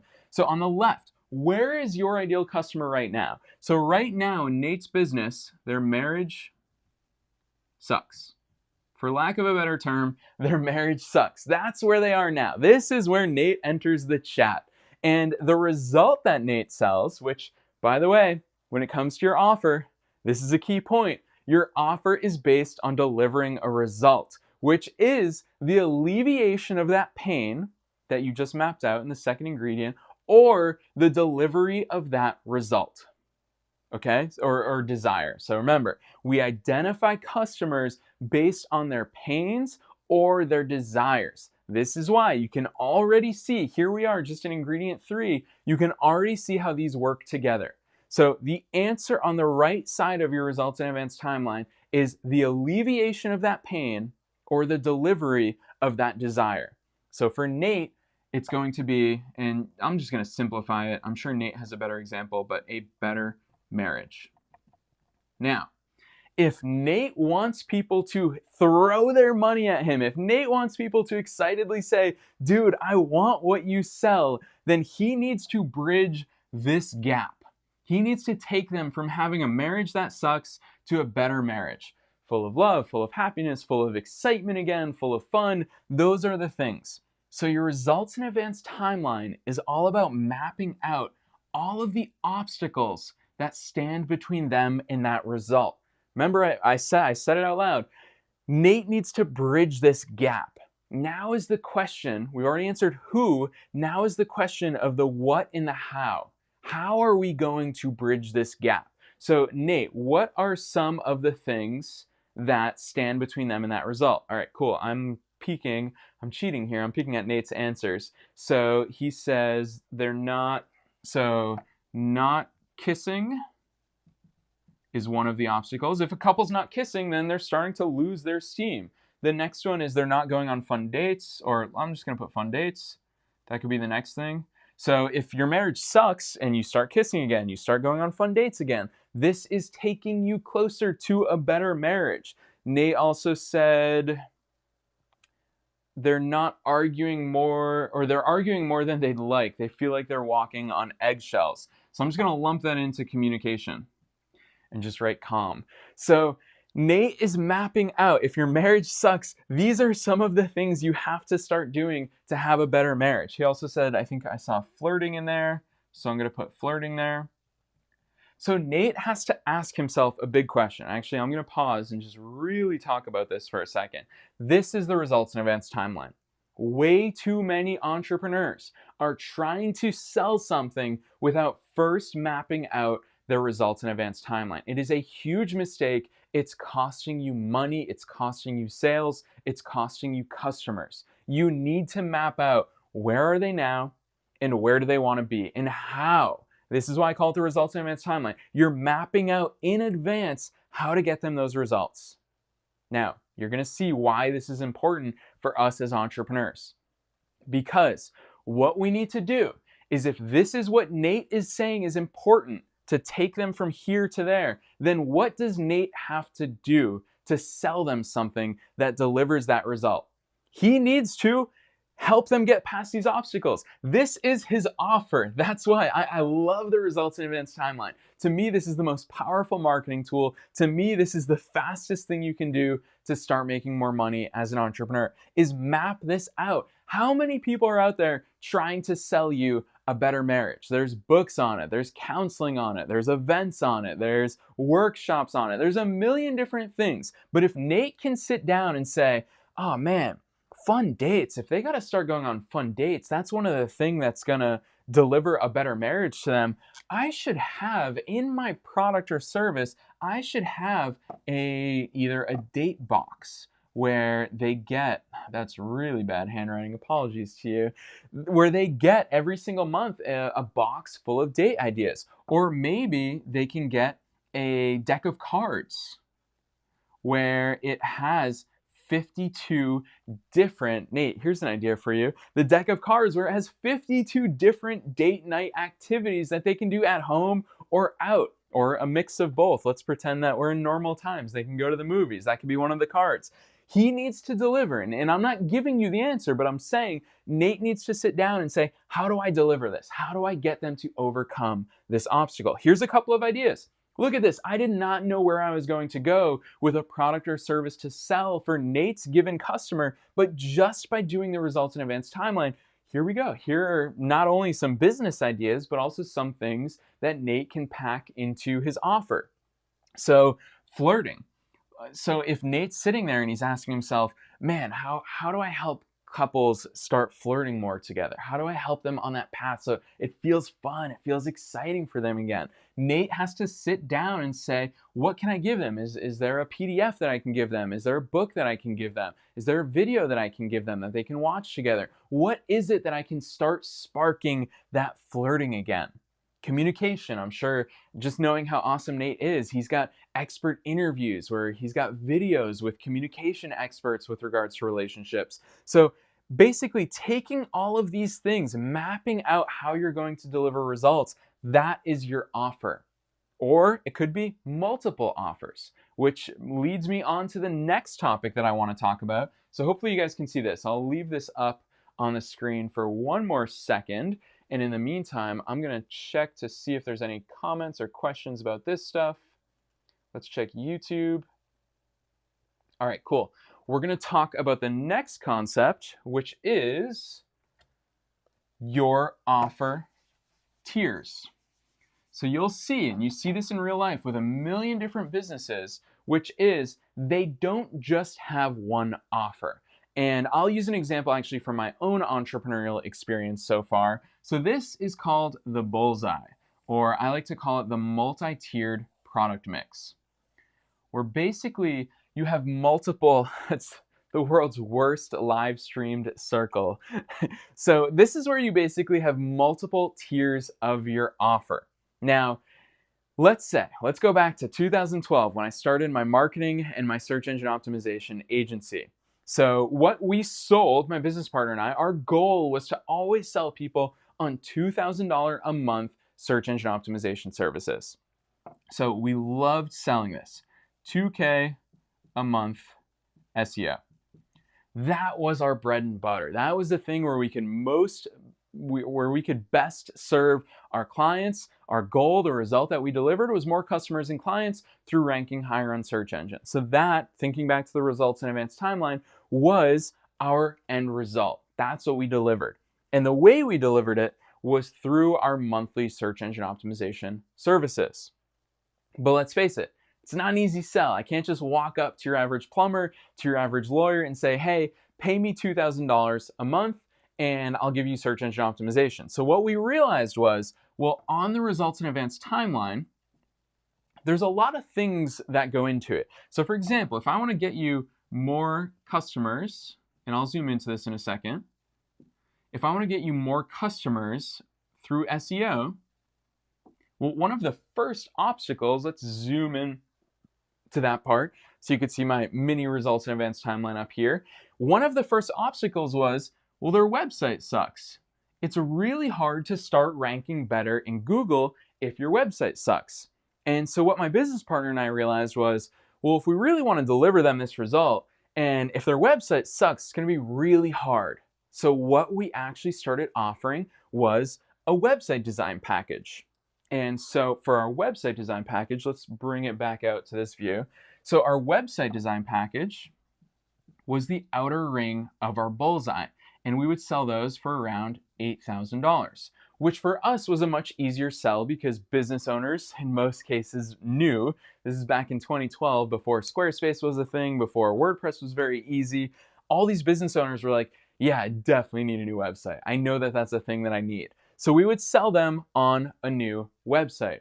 And after we delivered a new website to them, we would say to them, well, a website is only as good as what it does for your business. And if no one's actually finding your website, then it's not doing anything for your business. It's not driving any increased traffic for you. So what we'd love to do is give you an SEO audit. And we actually sell, and I'm going to write this down on the bullseye. So here's the thing. If they have a website, well, the next problem that they're facing is they don't have any traffic. And the way that we got them past that is we did a full audit of their website, of their domain, on the internet, of their external links. And we said, look, we'll sell you a SEO audit and we'll do that for $1,000 for you. And they would say, well, yeah, you guys were awesome. You did an incredible job on my website. I'd love to have an SEO audit. So we would do the SEO audit and show them, illustrate to them, this is what's missing in your business. This is what's missing with your domain. This is what's missing with your external links. This is what's missing. This is one of the obstacles as to why you're not getting more customers from your website. So what we did was we sold them on that. And then from there, it was a natural progression to our SEO services for $2K a month. Now, this is the bullseye. This is the multi-tiered product mix. And the reason why this stuff is so powerful is because it allows you to serve people at different prices. Now, ours was kind of counterintuitive. Ours was actually pretty expensive on the outer ring just because websites were expensive back in 2012. But really this was our bread and butter. We loved 2K a month clients, it's $24,000 a year for every single client. You're talking 4 clients at that point, and you've got a $100,000 a year agency. And so what the bullseye allowed us to do was serve people at different price points, serve people at different parts in their timeline, and really serve them on their level. We had offers available to them at their level. And a lot of businesses don't think about this. A lot of businesses go for that home run and they say, I sell $10,000 a year mastermind, and that's how people get in. Well, what about all those people who aren't necessarily ready to drop $10,000 a year for your bullseye, for like your bread and butter, but they would be so well served if you just hosted an online $97 workshop. And what's going to happen with a lot of those people is they'll start moving into your bullseye. The more you get them results, the more you help them. So when it comes to your offer, we covered 2 very big and important concepts here: the results in advance timeline, and how you use this to map different parts of your core offer, and then also the bullseye, or the multi-tiered product mix, where you can have different offers at different price points to serve different people. And again, the big benefit of using this approach is that you can serve people at different price points. You can serve them at different points in their journey. I mean, just use my business as an example. So for me, there's a lot of different things that you can buy from me. You could spend $5,000 or more to come live with me in a mansion at one of my in-person retreats. It's 5 days where we just hustle. We take so much action on your business. That's $5,000 at a minimum. Now, that could be towards the center of my bullseye, but I want to serve more people than that. I want to make more money in ways other than just my $5,000 in-person workshop. So here's a really good example. Or you can get a free copy of my book, $7.95. That's all you have to pay to get a free copy of my book. You just have to cover shipping and handling, which is $7.95, and I get to serve people who wouldn't otherwise be able to come to my retreats for $5,000. I have different offers at different price points. My Wantrepreneur to Entrepreneur Bootcamp is in the middle of my bullseye, and that's $997 to $2,000 depending on the time of the year. So that's another offer that I have. But all of these work in conjunction, and this is where it ties in, all of these come from the results in advance timeline. That's the key that dictates everything that I do in my business. So for example, I mean, if you want to take Wantrepreneur to Entrepreneur Live, it would fit in for people who are at different stages in the results in advance timeline, where they don't know what they don't know. They don't have a clear roadmap. These are the obstacles that I'm overcoming. So those are the big concepts that I want to introduce you to in this part where we talk about the offer. Let me jump in here and see what you guys are asking. All right. Nelia says I just answered her question without necessarily doing it just yet. Awesome. Let's actually jump into questions and we'll see what everybody's asking. All right. So Nelia says, question, I've done my timeline. This is my struggle. I'm trying to solve all their problems with one offer and it's overwhelming. Would it be better to create a solution or offer for each step of the way instead? Yes, the bullseye. That's why I absolutely love it. This is why this is so powerful, because this solves that. Not only for you, it makes it easier for your customers to know exactly what to get. It makes it easier for you to serve them at different steps. So really good question. Next question is from Brian. Are we offering our services or products based on their situations, so we should customize it? What was your lead magnet back then, Brian? Okay, I'll answer that question, Brian. That's a really good question. So what was my lead magnet back then? So in 2012, and we're going to talk about lead magnets big time when it comes to the next part of the pyramid, because that's the next ingredient that we're talking about. Our lead magnet back then was actually in-person workshops. And we went through a million different lead magnets. We signed up for the Chamber of Commerce. We signed up for a business networking group called BNI. We did a lot of different things, but the key that we found was, and we'll talk about swimming after the fish versus having the fish swim to you. Our lead magnet was live, in person, free. Actually, we provided dinner, which is a huge sales point for people to actually show up to events. We offered them the chance to come to a free in-person SEO workshop. We didn't have any ulterior motives. Like, we literally just held these workshops, say, hey, here's what the heck SEO is, here's how it works, here's how it can work for your business. And Brian, I'll never forget, at the end of that first in-person workshop that we hosted, 22-year-old me was at the front of the room and I said, does anyone have any questions? And this one guy, I'll never forget him, his name was Raj, he owns a painting company outside of Boston, Massachusetts. He raised his hand and he said, how the heck do I work with you guys? Who do I write the check to? And that was a big moment for me where I realized, wow, that is really the outermost ring of our bullseye. The outermost ring of our bullseye really was our in-person workshops. And that was the thing that got people in. It was just purely informational. And as a result of that, they ended up going into our bullseye by buying whatever was on the outer ring, and then we moved them in with the SEO audits and ultimately as our SEO clients. So in-person workshops were our lead magnet back then. Of course, Brian, you don't have to do that these days. You can just as easily do an online webinar. You could do online sales letters. There's a lot of different options. So we'll definitely talk lead magnets in the next section. Let's see if there are any other questions. What could be a high ticket product for an online fitness business? Mark, awesome question. So first things first, there's two ways I'm going to answer this. Is one, do the results in advance timeline. Sure, I can throw some ideas out to you, but at the end of the day, this is the beauty of the results in advance timeline, is that's what's going to answer the question for you.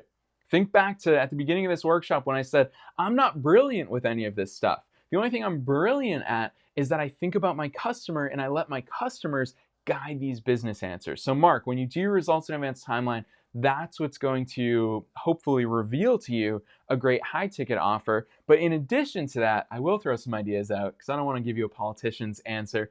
A really good one is in-person events. So if you wanted to do a 1 week intensive boot camp, for example, where you sell people an experience, not just of like, hey, you're gonna have to work out, but it's also gonna be fun, they're gonna be taken care of, they're gonna see real life chefs cook them world-class meals and they'll get those recipes so they can go home and eat the same way. It's a really cool high-end offer. So that's just one idea for you, Mark. All right, Nelia likes this approach. I like when Nelia's happy, so well done, Nelia. All right, we are going to move on to the next section after I get a quick drink.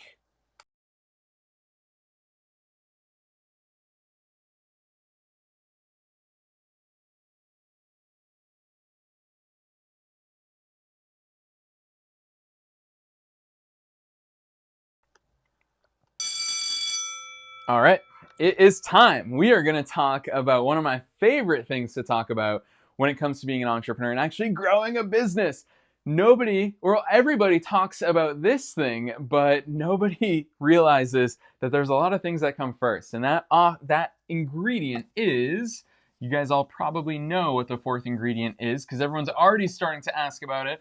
Brian said the word lead magnet already, and that is marketing. So let's talk marketing. Now, here's the thing I want you to realize. We are 68 minutes into this live workshop. We are 68 minutes into this live workshop, and we have not yet talked marketing. The reason is because that's the right approach. You cannot start marketing before you have an offer, before you have an audience, and before you're acting like an entrepreneur.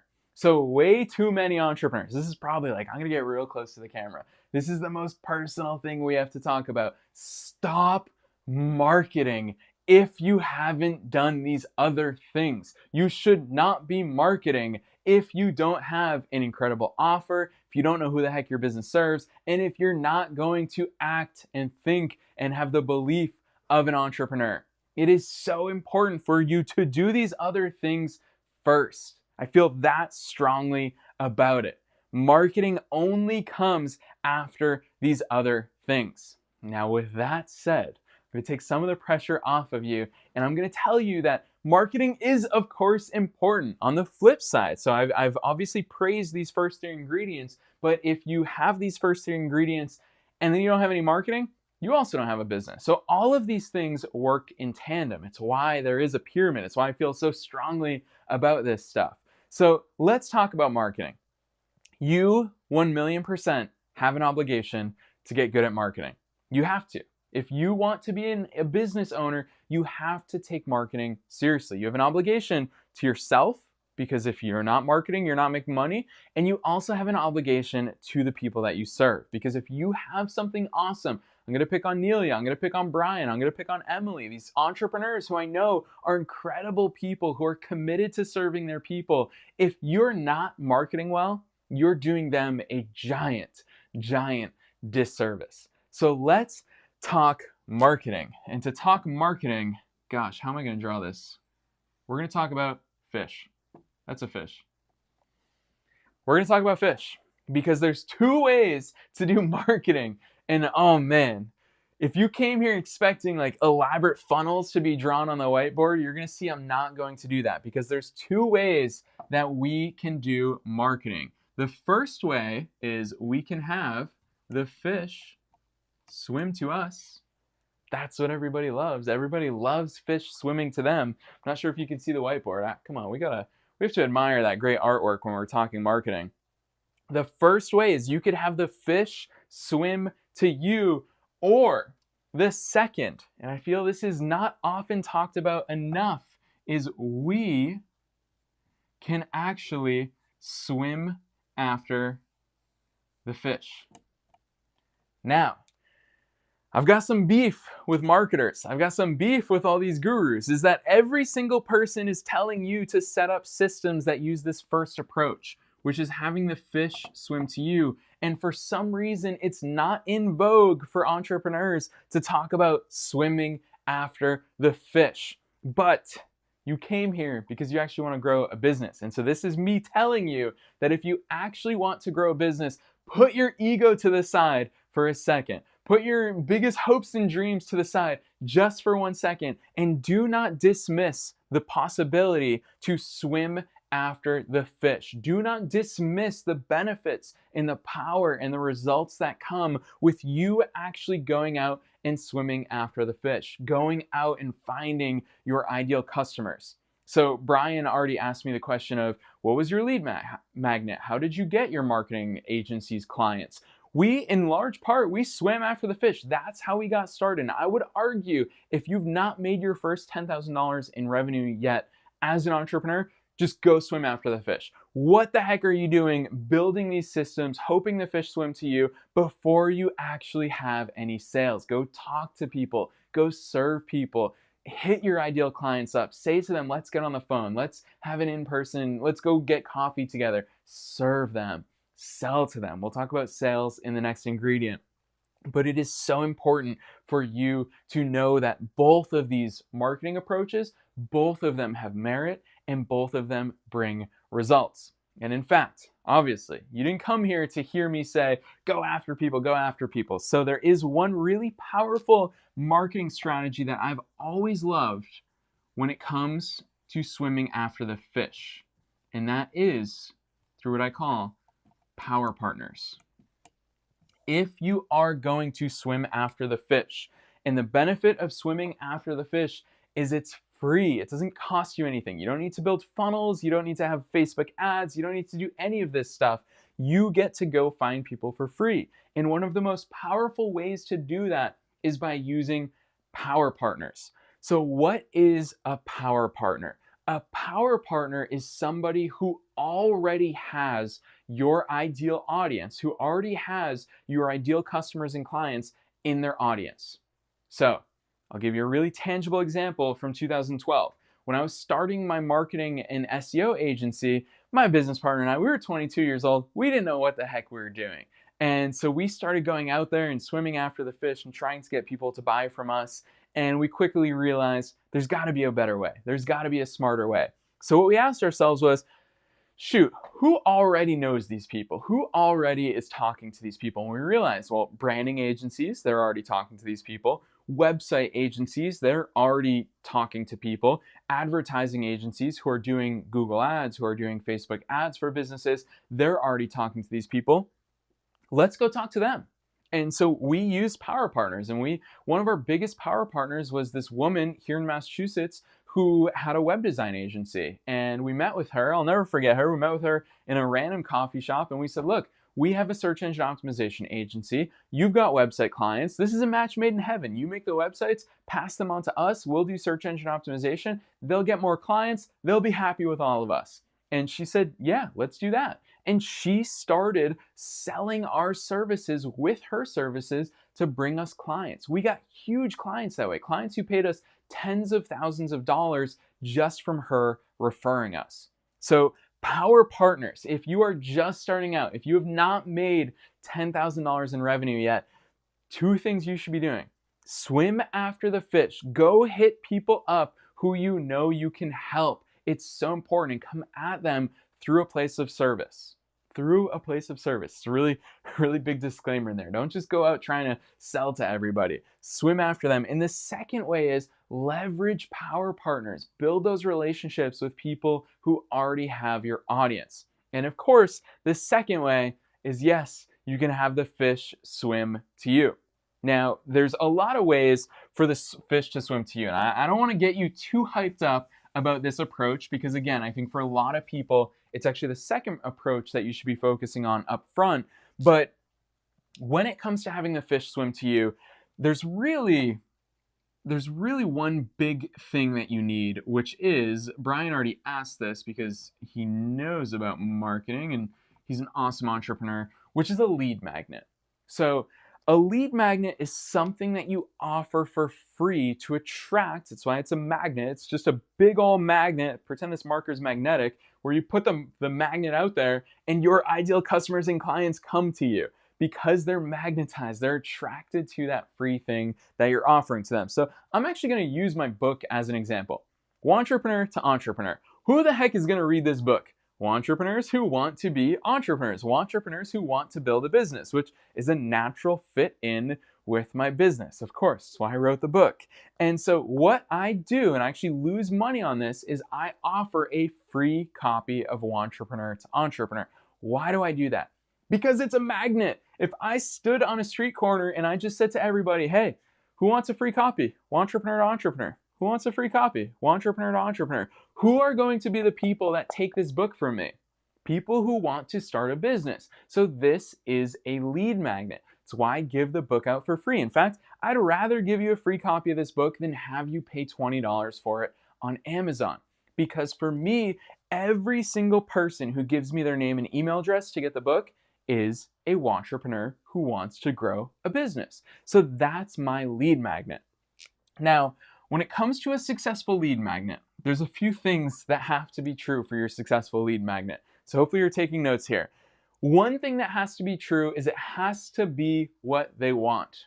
Don't get all clever and think, oh, people think they want this, but they really need this. No, give people what they want. It's top of mind. It's something that's going to get them to bite. So for example, I don't know how I'm thinking of this example. Let's say I'm in the mood for pasta. Okay, let's say I so badly am in the mood for pasta, and someone on the street is offering the world's greatest sushi, and somebody else on the street is offering the world's greatest, I don't know, Chinese food, and they're just offering it to me for free. I'm gonna walk right past it because in my head I'm like, man, I really want pasta. Like, that's what I've got on my mind today. And it's an overly simplistic example, but I use it because way too many marketers are doing exactly that in their marketing. Is that they're being clever, thinking they're offering what somebody else might actually want. Just sit down. And this is where the belief chain is important. This is where your results in advance timeline is important. And say, what's the magic pill? What's the quick fix? What's the number one thing that the who of my business really wants? And if it's, let's say we're in the tennis business and they just really want more accurate serves. They want to be able to smash their serve in. Create something that gives them that. Don't get clever and try to offer them the world's best sushi. Don't get clever and try to offer them something about their forehand or fixing their backhand because the serve is sexy. That's what has their attention. Give them what they want, and then later we'll sell them what they need. So your lead magnet has to be something that they want. It has to be easily digestible, and ideally it's something that delivers an instant result. So that's why picking on my book, I'll be the first to tell you, it's not the most digestible. People say they read it in one day, which is awesome, which is why I love it as a lead magnet, but it doesn't deliver one immediate sexy result. So even that as a lead magnet could be drastically improved. But there's one thing I want to introduce you to about lead magnets, and that is the golden question test. And I'm going to use the worst example of a lead magnet that I've ever seen.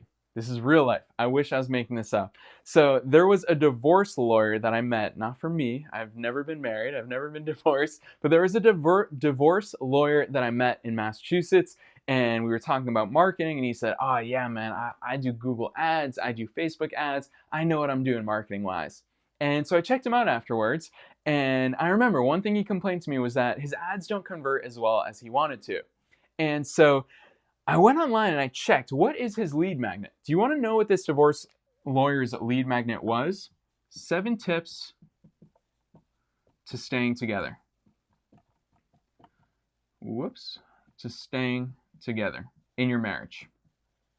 Now, let's apply the golden question test. Here is the golden question test for your business and for your marketing. The golden question about any lead magnet is, what's true? This is the golden question. What's true of every single person who downloads this lead magnet? What's true of every single person who downloads this lead magnet? Let's apply the golden question test to this divorce lawyer's lead magnet. A free guide, the 7 tips to staying together in your marriage. What's true of every single person who downloads that lead magnet? They want to stay together. That's not his ideal client. There is a mismatch, which again is going to the importance of doing all of these steps in order. His marketing is not aligned with his audience. His marketing is not aligned with his audience because this does not pass the golden question test. Whereas if instead his lead magnet was the 7 things to consider to not get screwed by your divorce lawyer, well, every single person, what's true of every single person who downloads that, they're thinking about hiring a divorce lawyer. So that would pass the golden question test. So always ask yourself this question. You'd be amazed at how many entrepreneurs get this wrong. Ask yourself, what's true of every single person who downloads this thing or who gets this thing?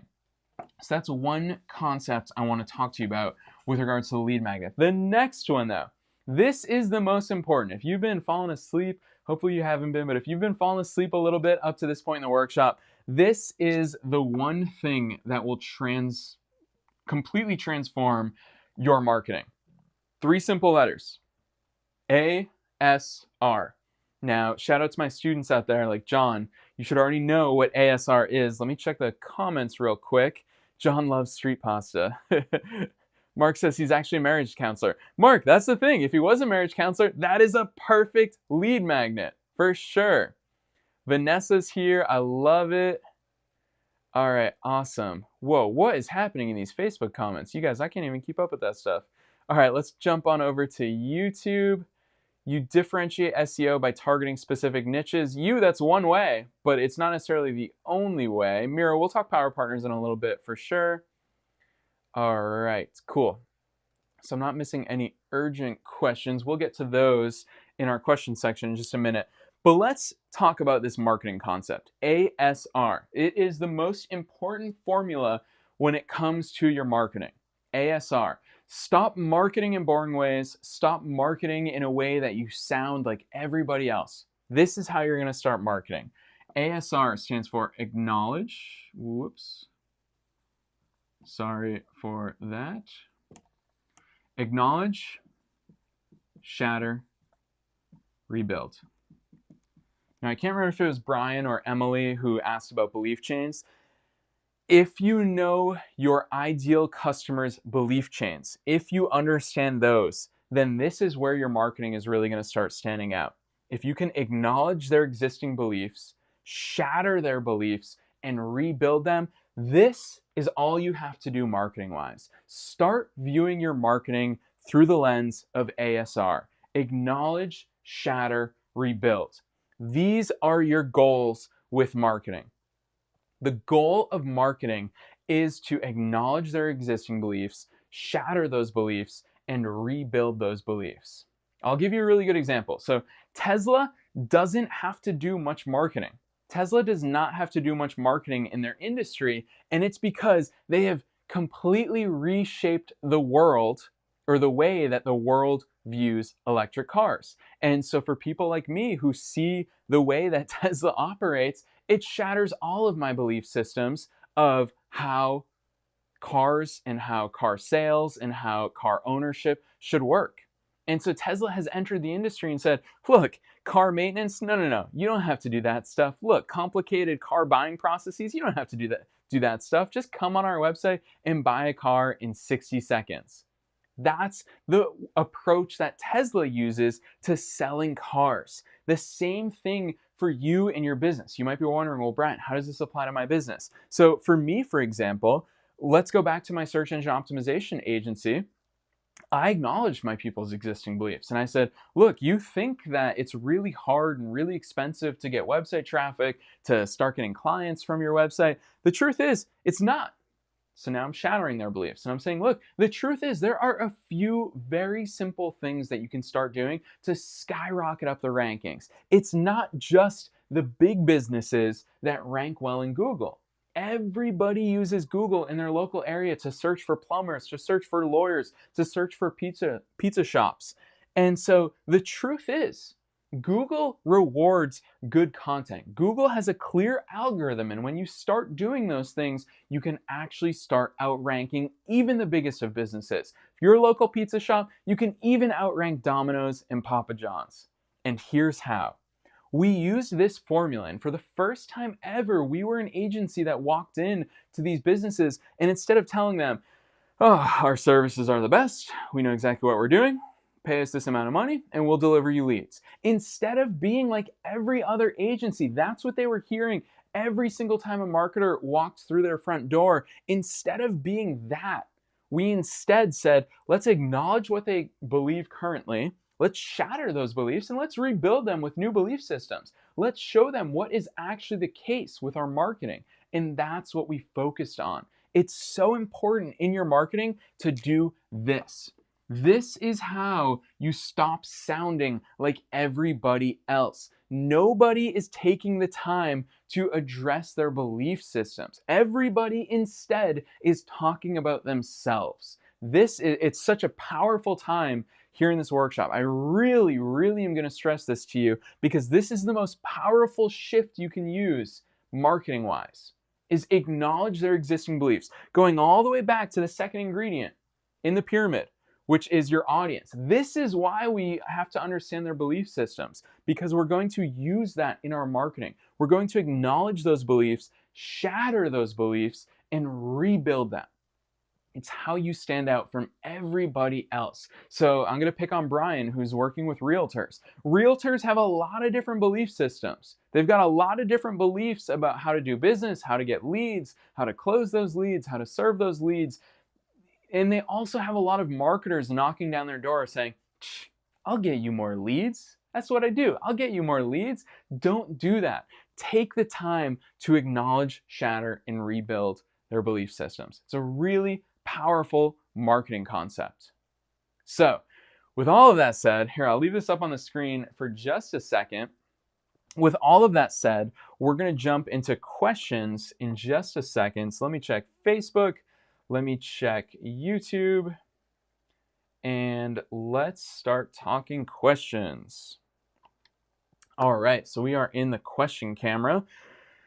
Cool. So Mira asks, how do we find and approach power partners? Mira, so first answer to that question, kind of like when it comes to your marketing, is the first question is, where the heck are my ideal customers? The first question you have to ask is, who are my power partners? So who already has your ideal audience? So in your case, it's parents. So who already has an audience of parents? Are there YouTubers? Are there bloggers? Are there podcasters? Are there businesses? Are there people with email lists? I ask myself, are there Instagrammers? I ask myself all of these questions to say, like Mark and I, for example, Mark, who's also attending here live, him and I ask ourselves all the time, where are people who are already interested in fitness? Are there Instagrammers we can tap into? Are there YouTubers that we should be creating content for? And that leads me to the second part of your question, Mira, which is the way you approach them is through serving them. I mean, even I've used this strategy, Power Partners, all the way back since 2008 when I started my first business, which was a soccer blog. So a lot of people don't realize power partners apply even to something like a soccer blog. And so what I was doing in 2008 was, it was really important for me to do two things to grow my soccer blog. And we grew it into days where we were doing $1,000 a day in ad revenue. And that happened because we used power partners. So I asked myself, well, I need to find more traffic. I need to find more soccer fans to read my website to get more traffic. And two, I need to find advertisers. And so my biggest competitors, so to speak, they had both of those things. They had soccer readers and they had advertisers. So those were my power partners. So I would go to my competitor soccer blogs and say, hey, I'd love to create some awesome content for you. I'd love for you to publish it completely for free. Just give me a link back. That would be incredible.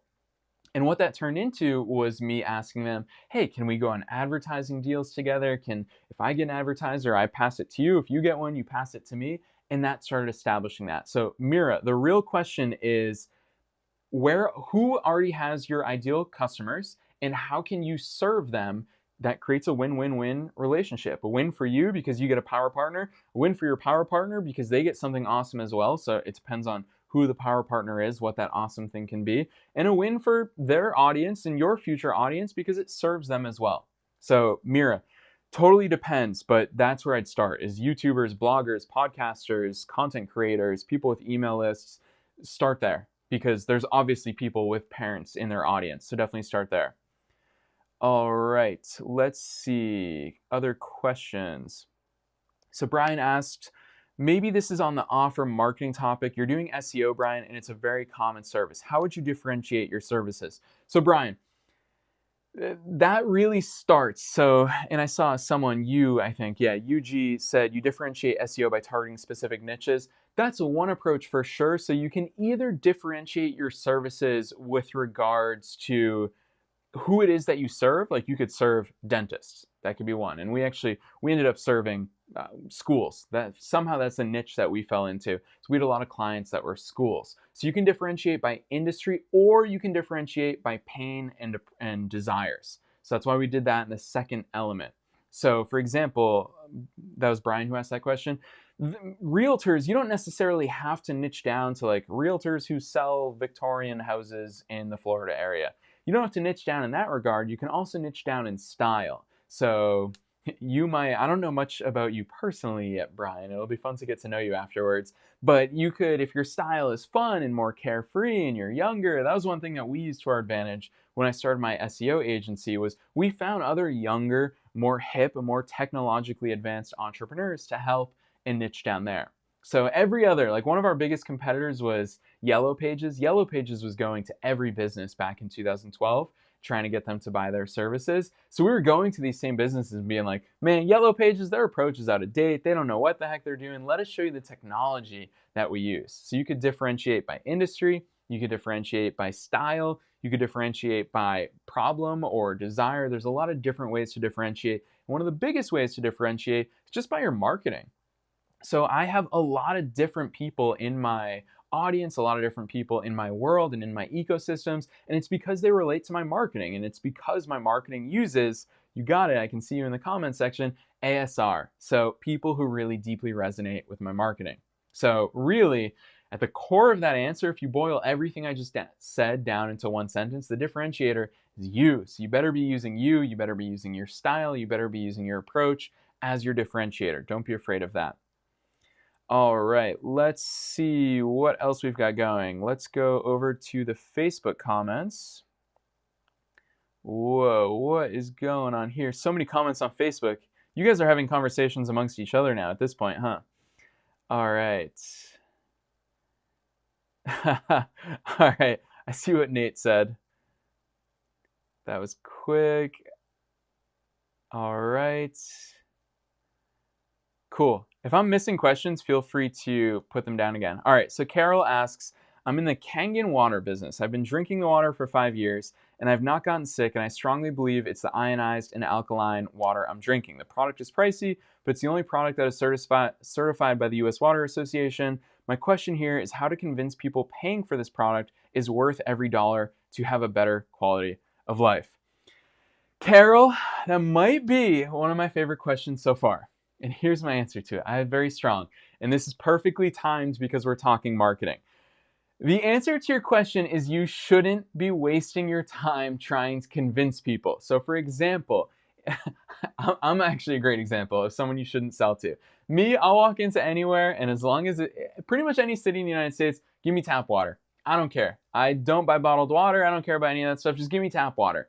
So, I would not be a good customer for you.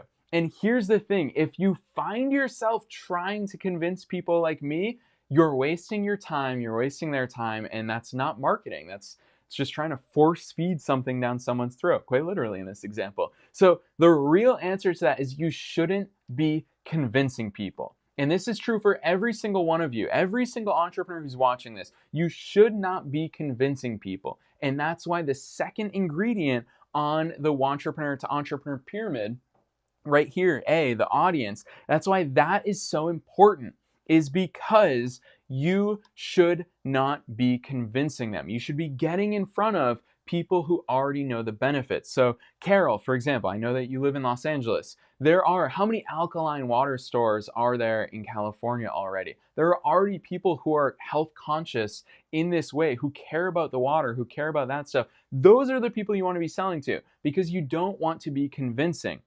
Let's go back to the whiteboard for a second, actually, because this is a powerful marketing concept that I want all of you to understand as well.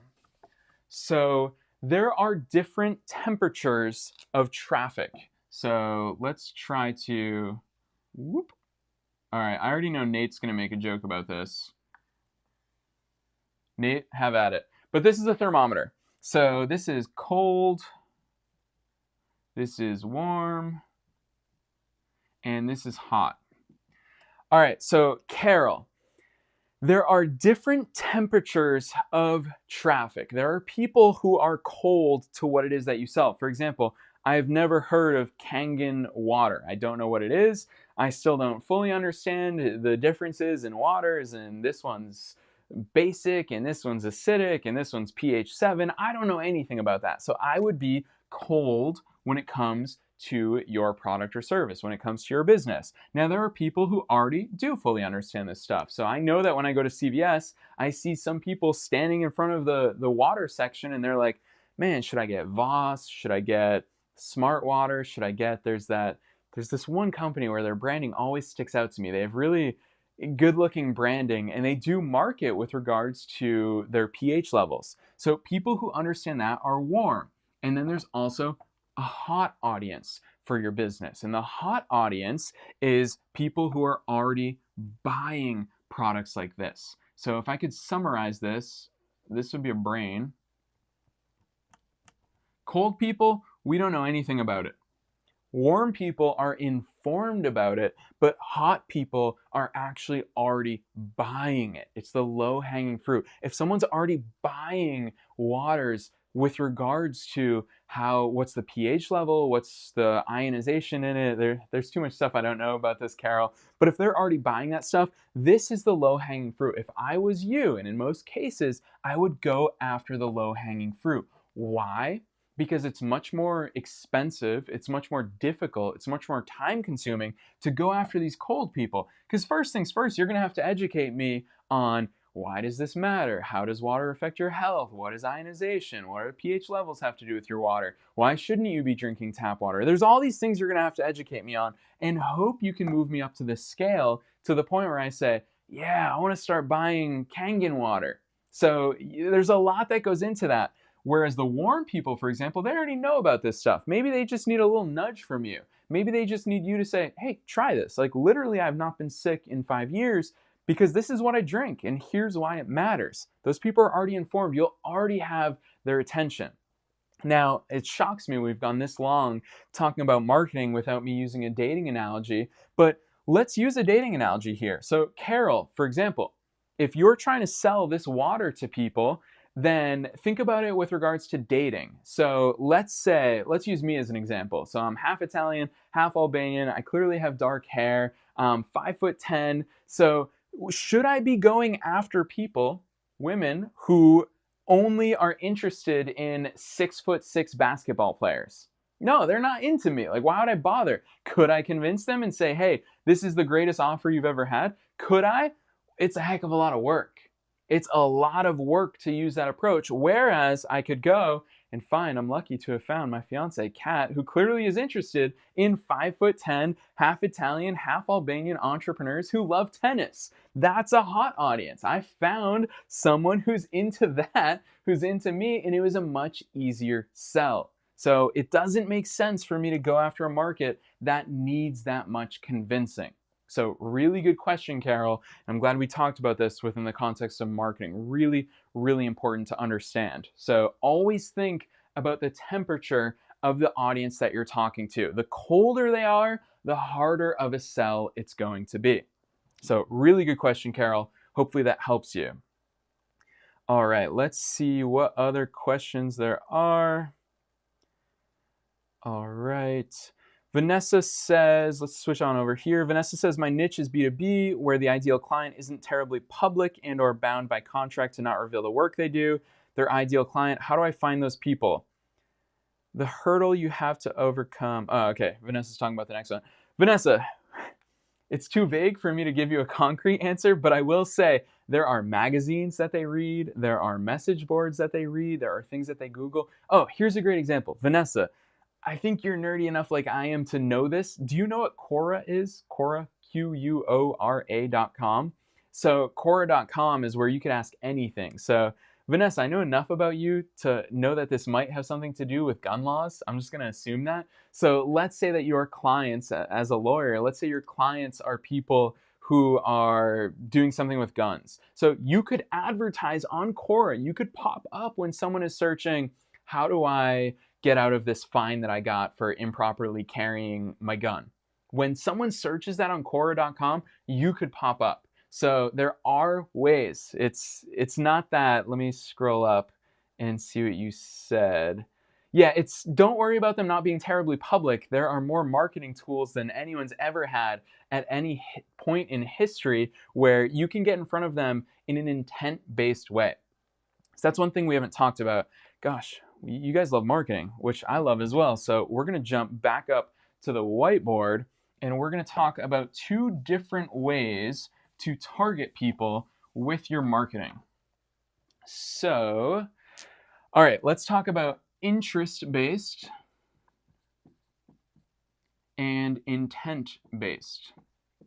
So there's 2 different ways, and this is specifically talking about getting the fish come to you. There's 2 different ways to target people with your marketing. The first way is interest-based. So when you and I scroll through Facebook, we see ads, and I see a heck of a lot of tennis ads. I see all these things for rackets and strings and training tools. I see all of these. Now, why am I seeing those? It's because Facebook knows that I am interested in tennis. So Facebook tells its advertisers, hey, you want to get in front of people who like tennis? We know people who like tennis, and they get in front of me simply based on my interests. Now, there's a flip side, which does not happen on Facebook ads, which is intent-based marketing. Now, intent-based marketing is, for example, Google. Google's the biggest one. If when someone is searching for pizza shop in Boston, Massachusetts, their intent, they only have one intent. At that point, their intent is to get some pizza in Boston, Massachusetts. And so if you're paying Google, you can say, hey, when someone searches these keywords, bring me up, which says, I'm not targeting people based on their interest of pizza, because everybody likes pizza. They may or may not want pizza today. Instead, I'm targeting them based on intent, based on the fact that they're about to go eat some pizza somewhere. So Google's a great option for that. Quora is a great option for that. Whereas interest-based, you could do Facebook, you could do Twitter, you could do Pinterest is another great example. So there are, I can't believe I just spelled Pinterest, whatever that says, it's supposed to say Pinterest. So there's all these different options for targeting people. Vanessa, regardless of who your people are and how public they are or not, you can always get them on intent-based marketing. And these are 2 really good and really inexpensive ad platforms to do exactly that. So good question there. I'll leave that up and let me hop on over to YouTube and see what people are asking. So Eleanor asks, in your book, you say your business needs to either validate or shatter and rebuild your audience beliefs. How do you shatter and rebuild, or how do you sell to people who don't believe they need your service yet? Okay, Eleanor, good question. It definitely relates to the way that I answered Carol's question, which is you're not in the convincing business. If you find yourself trying to convince people, talk to a warmer audience. You're going to expend so much more energy. In fact, in my businesses, I like other marketers operating further down on that scale to the cold people and warming them up so that I can close the sale with that low-hanging fruit. So, Eleanor, you don't necessarily want to be in the convincing business. Let's hop on over to YouTube. Ian says knowledge bombs. Yes, Ian, dude, thanks for tuning in.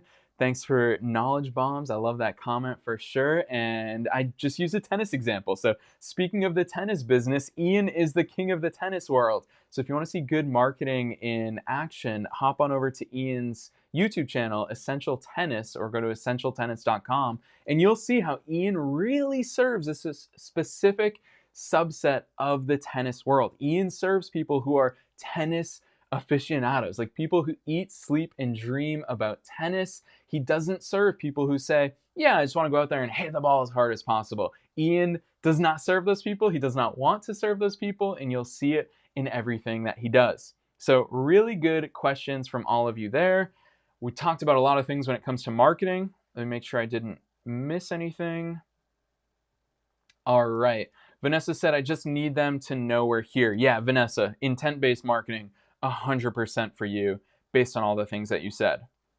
All right, so we are almost 2 hours into this. We're going to speed things up, and we're going to talk about the final two parts of the Wantrepreneur to Entrepreneur pyramid, which let's jump right on up to ingredient number 5, which is sales. Let's talk about sales. I love this. I absolutely love talking about sales for a couple reasons. One, if you are not doing sales as an entrepreneur, you're not making money and you don't actually have a business. And I know I could say that about every single one of these ingredients. If you don't have an offer, you don't have a business. If you don't have marketing, you don't have a business. If you don't have an audience, you don't have a business. If you don't act like an entrepreneur and you're just going to quit, you don't have a business. So that's true for every single one of these ingredients. But gosh, when it comes to sales, here's the thing. We as entrepreneurs, we want to work on everything other than sales. Most entrepreneurs will say, oh, I'm going to make my offer better. Oh, I'm going to make my marketing better. Oh, I'm going to further refine my audience and figure it out and do some more research on that. But ultimately, you cannot avoid this one ingredient. It is 5th on the pyramid, and it is so important. So it's really, really important to embrace sales. And when it comes to sales, your earnings, I'm gonna write this down. How much money you make is directly correlated with, or I'm just going to say equals for simplicity, how many times you try to sell.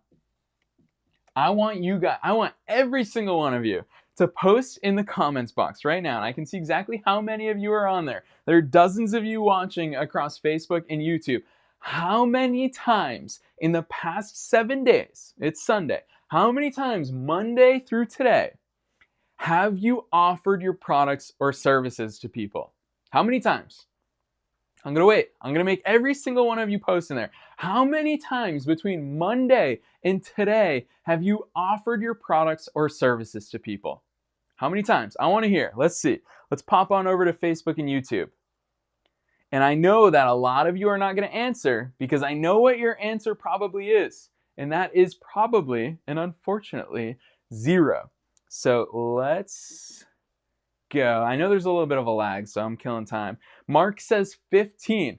Mark, did you get 15, or did you get sales from those 15? Mark, I want to hear that. Nelia says 0. Vanessa says twice a day for a different business. John says 0. Ben says, honestly, none. I love that. Ben, John, and Nelia, you guys are amazing because you're clearly very honest. So I dig that. Let's see what the YouTube audience is saying. Mira says 4. Awesome. If you don't talk about it, it's not going to move. Eleanor says 0. Lisa says 1. You guys, every single one of you who said 0, I know exactly how much money you made from your business this past week, or at least new money if you've got existing client engagements. If you didn't offer your product or service to anybody, you made $0 this week. You can't do that. So at this point, you've obviously learned that if you're not pitching people, then you're not actually generating sales. So it's really, really important to understand and hold your feet to the fire here that you have to be pitching to people. And when it comes to sales, there's really, actually, I'm not even going to erase that. We'll just talk about it. When it comes to sales, you have to be committed to offering your products or services to people. So Mark, for example, I think is the leader. Yeah, and he said yes. So Mark said he made 15 pitches. He offered his online fitness course, RIP 30, to people 15 times this week. And guess what? He made money. How amazing is that? Mark made money because he offered his products or services to people. What a noble and simple concept. Now, did he make 15 sales? No, he didn't. But that's perfectly okay because it is a numbers game. And we're not measuring your success by the number of people who say no. We're measuring your success by the number of people who say yes. And in order to have that second group of people, you have to be offering your products or services to people. So for all of those, all the people who said 0 in this answer, I want you to make a commitment with me. I want the big result from Wantrepreneur to Entrepreneur Live to be that every single day, we can start tomorrow, that's cool. But if you want to be an overachiever, start today. Every single day, at least one person gets offered your product or service. At least one person every single day. And here's why. Nelia hit the nail on the head already. So Nelia already admitted that the more times you pitch your product or service, the more you also positively impact people. So just like I said, you have a moral obligation to get good at marketing. You also have a moral obligation to get good at sales and to do sales. Because if you have a product or service that helps people, which we've already established that you do, then you have an obligation to get it in the hands of people. So at least one person a day. But here's the flip side. This is something I really want to talk to you about today, is that if you are not offering your products or services to people, then you don't actually believe in it enough. If you believe in your product or service, you have to be offering it to people. You have to be. And that belief, it's just like horses. If you're around a horse and you are afraid, no matter how much you pretend to not be afraid, the horse knows that you're afraid. They can sense it. And the same is true in sales. Up front, sales will be extremely uncomfortable. It will be extremely difficult. You're going to hate it because you're not going to have confidence in yourself.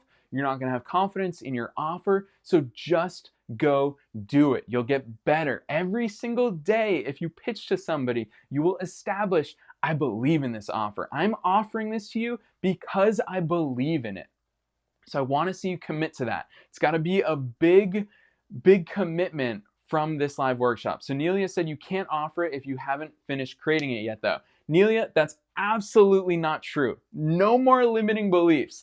Elon Musk has sold millions of dollars for a truck that does not exist. The truck is not on this planet. It does not exist. It is one of Elon's pipe dreams. His engineers are working on it, but it's not created. And he has already sold millions of dollars of that truck. My book came out in 2015. I sold this book before even one copy was printed, before I even printed these pages at Staples to proofread it. Go sell your thing. Start serving people. Tell them what's coming. And Nelia, there are other ways to start selling it if you haven't actually created it yet, for sure. And we could talk about that 100%. But you have to be selling your product or service.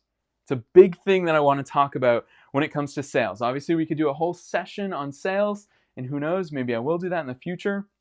But when it comes to sales, if you are skipping this step, you do not have a business. And instead of telling you about a million different sales strategies and all of that, the one big takeaway I want you to have from this workshop is that how much money you make is directly correlated with how many times you're offering your product or service to people. And so that's the biggest thing that you can improve starting today. I'm not going to talk your ear off about better sales techniques. I'm not going to talk your ear off about any of those things, because if you're not even pitching, then none of those things actually matter. So let me see if there's anything else I wanted to absolutely cover when it comes to sales. I don't think so just yet. Yes, and Mark is actually bailing me out now as well. I love that. So Mark also just said in the comments section in response to Nelia, we sold our online fitness course before we even had it. And actually, Mark was quite uncomfortable with regards to every part of the process, which I love seeing. And now he loves it. Now Mark, as an entrepreneur, totally understands that stuff. Nelia, we didn't have the fitness course. Mark just kind of had it in his head. And he's like, well, we'll come up with a fitness course. It'll be 30 minutes a day because our ideal customer doesn't want to go to the gym, doesn't want to do a million hours in the gym every single week. So it's going to be 30 minutes a day, and we'll roll that out. Nelia, we started selling it before we even created it. It was cool. We gave people awesome incentives. They got to come to a live Zoom hangout session with Mark. We gave them a nutrition guide. We gave them additional things because it wasn't yet created. So yeah, limiting belief, calling it out for sure.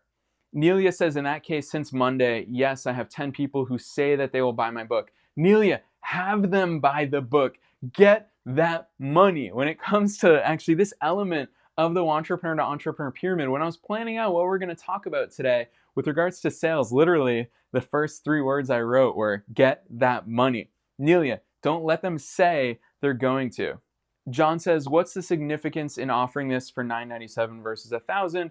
John, just a lot of psychological studies in there. There's no right answer. Same reason why every retailer ever has offered things for $4.99 instead of $5. Just a psychological thing for sure. Doesn't mean it's necessarily the end-all be-all. Don't take it as gospel, but there is a lot of scientific stuff that backs that. But again, test it. I'm a huge fan of testing it. So yeah, that's sales. Let's hop on over to the Q&A cam and let's see what you guys are saying about sales. Vanessa says you'll also get critical feedback on your pitch. Does it land? Does it not? What needs to shift the next day? 100%. And Vanessa, I'm glad you said that, because that actually speaks to a point, which is if you do want to start selling to people, get on the phone. Don't try to build these intricate autoresponders or marketing funnels. Just get on the phone with people and pitch to them. Listen to them. It's a big part of sales. I actually have a whole podcast episode about my phone sales script. So if you're really uncomfortable with sales and you want to listen to that, hop on over to the Wantrepreneur to Entrepreneur podcast, listen to my phone sales script, and yes, start talking to them. All right. Vanessa read that comment. Let's hop on over to YouTube. So, Mark Lockhart says 0. Mira says no sales. Emily says 0. Brian says, I understand being good at marketing and sales. Does marketing hold little more weight since you list down marketing before sales? I'm going to talk about this in a second, actually, Brian. That's going to come into growth, and I'll address why those are the way that they are within the Wantrepreneur to Entrepreneur pyramid. So let's see, new comment on Facebook. I understand what you're saying, but I'm confused because earlier you said that you can't market before you have your offer. Can you clarify that, please? Yeah, Nelia, it sounds like you have an offer. Okay, I'm glad you said this. An offer does not mean a finished product or service. So for example, I could offer you, I've got a product that's coming out at some point. It's coming out in December, I think. I just checked shipping times. It's a physical product.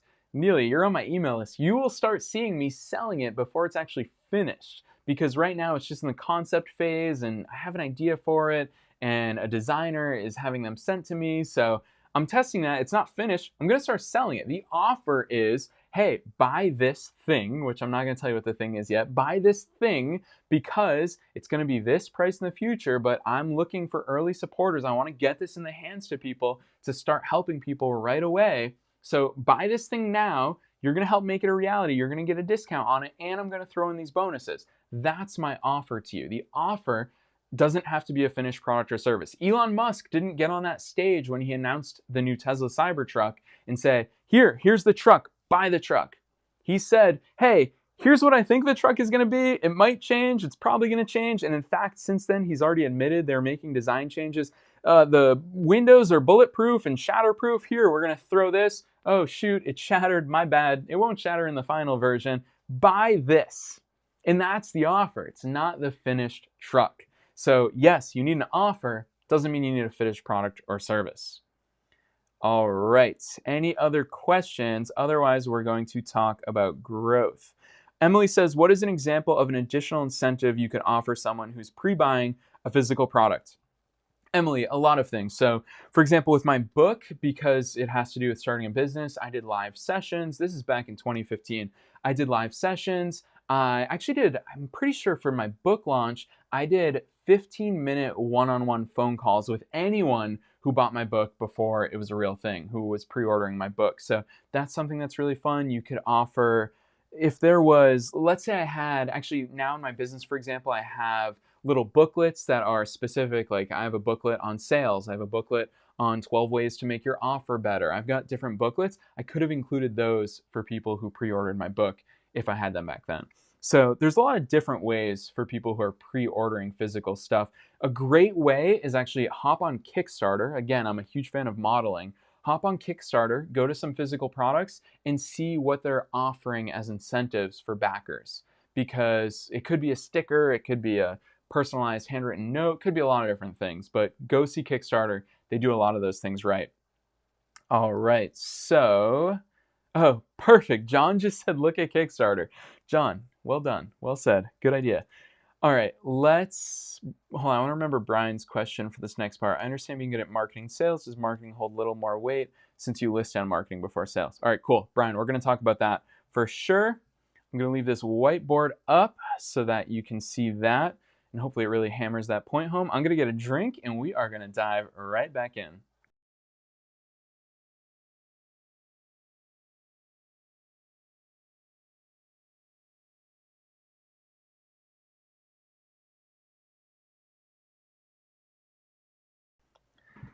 I'll tell you guys what, having multiple camera angles is a huge help in a live stream when you need a drink. So thanks for bearing with me. I'm excited because we are, what are we? Exactly 2 hours in and we're down to the final element, which is, if you've been following closely, it is growth. So of course, you cannot have business growth without any of these other things. And that's the whole point that I want you to take away from today's live workshop, which is all of these things have to exist in unity to have real business success. Going up the pyramid, you have to act and think and make decisions like an entrepreneur. You have to have an audience or customer that you serve. You have to have an offer. You have to have marketing. You have to have sales. And only then can you achieve growth. And so when it comes to business growth, the number one word that I hear people say within the context of business growth is, I don't like this word. I really don't. It's important, but I just think it's misused, is the S word, scale. People love to talk about scale. I can't tell you how many entrepreneurs and wantrepreneurs I've talked to that say this word, like, oh, I really want to build a scalable business. I want to scale this. I want to scale that. But the truth is, how are you going to scale something that has 0 sales? Where are you going to scale? Scale means more money with less or the same amount of resources. How are you going to scale when there's 0? You can't scale 0. So I think it's really important to first have a functional, profitable business. And the way you do that is through all of these things. But I'm going to give you a little taste of this. Even though I know a lot of you aren't here yet, I do want to talk about growth because these principles also will improve your other ingredients in your business. So when it comes to true business growth, let's talk growth. There's only 2 ways to grow a business. That's it. It sounds like it's a big, complicated topic, but there's actually only 2 ways, and that is get more customers or clients, and or, you can do both of these in conjunction, and or make more money from your customers or clients.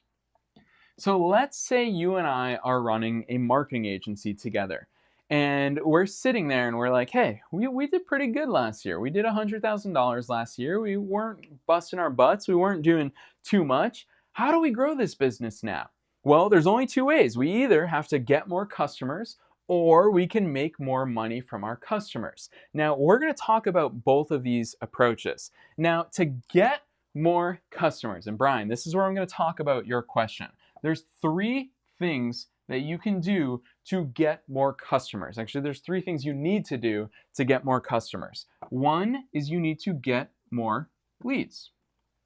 You need to get more leads. And so if you're interested in business growth, the question you ask yourself at this point in time is, how are we getting leads right now? How are we getting leads today?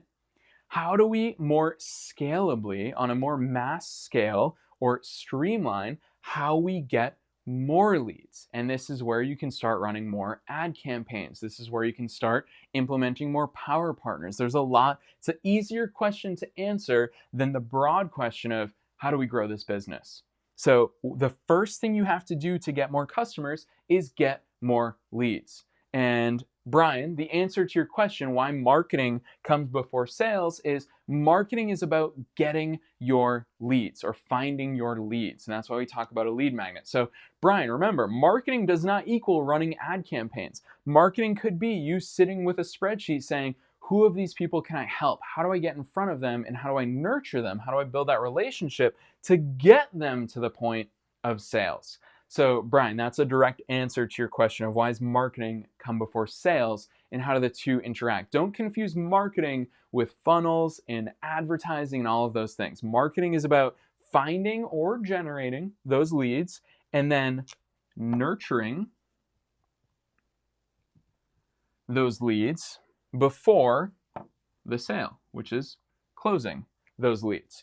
So if you want to grow your business, the first way is to get more customers. And in order to get more customers, you need to generate more leads. So ask yourself, what am I doing today to generate leads? And how can I streamline that? How can I make that more efficient? How can I, yes, scale that? And then the next question is, when I have these leads, what am I doing to nurture those leads? What am I doing to give them value, get them to know, like, and trust me? And how do I streamline or, yes, scale the nurturing process? So today, when you get a lead, are you going to lunch with them? Are you taking them out for coffee? Are you having a million conversations with them? If you're interested in true growth, you're going to have to ask yourself, how do we more efficiently nurture them so that we don't have to take them for a 3-hour business lunch every time, so that we don't have to have 50 different phone calls with them? How can we streamline the nurturing process? And finally, to get more customers, you have to ask yourself, how do we close them? How do we get them to whip out their credit card or their checkbook or whatever it is that you do to close sales in your business? So Amazon, for example, they have systems in place. This is why Amazon has achieved scale, and this is why Amazon knows how to grow, is because they're great at all of these things. Amazon has incredible lead generation in place. Everybody knows Amazon at this point. They have incredible nurturing in place. They know, hey, let's do these Amazon deals. They have Black Friday. They have Amazon Prime Day. They know exactly how to nurture us in our inbox, and most importantly, they know how to close us. They know how to apply urgency. They know how to get their buy button in front of us at any given moment in time. They know how to streamline these. Not as easy for an agency, but it still involves the same questions. So for my marketing agency, well, if we're generating leads and we can only do these live workshops for 20 people in a room of 20 people, how do we streamline that? And the answer for us was, well, why do we have to be in a physical room? Why can't we do webinars? And instead of 20 people, we have 100 people in front of us at any given moment in time. How do we nurture them? How do we serve more people at once? And then how do we close them? We can't be sending out a million proposals. We need to have, and this is where we used our bullseye and we said, let's just sell them a lower ticket offer to get them into our ecosystem. And then let's focus on those people. So that's the first way to grow your business, is get more customers. And the way you do that is by getting better at these three activities. Now, the second way to grow your business is to make more money from your existing customers. And the way that you do that can be, there's a lot of different ways. So the easiest way is to raise your prices. So if you've got people who buy things from you continuously, raise your prices, you'll grow your business. It's the easy way. That's the easy answer. It's not always that easy. So another way could be, and if you've been in my ecosystem for any amount of time, you've seen this from me as well, which is use your results in advance timeline. Again, showing how all these different ingredients act together. Go back to your results in advance timeline and say, is there somewhere else on the timeline where I can serve them? Can I serve them a little earlier before in their timeline and have that be a new revenue stream? Could I serve them a little after?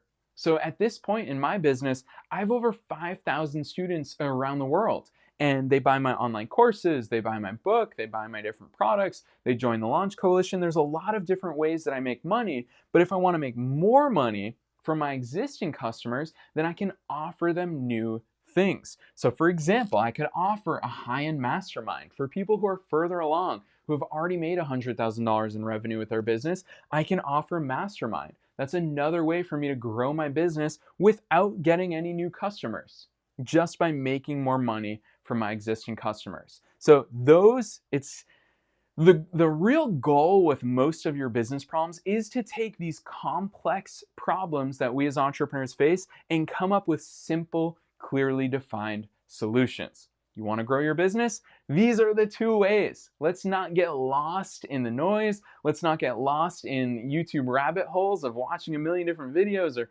podcasts or reading a million different blog posts. Keep it simple. Always focus on the stuff that actually grows your business.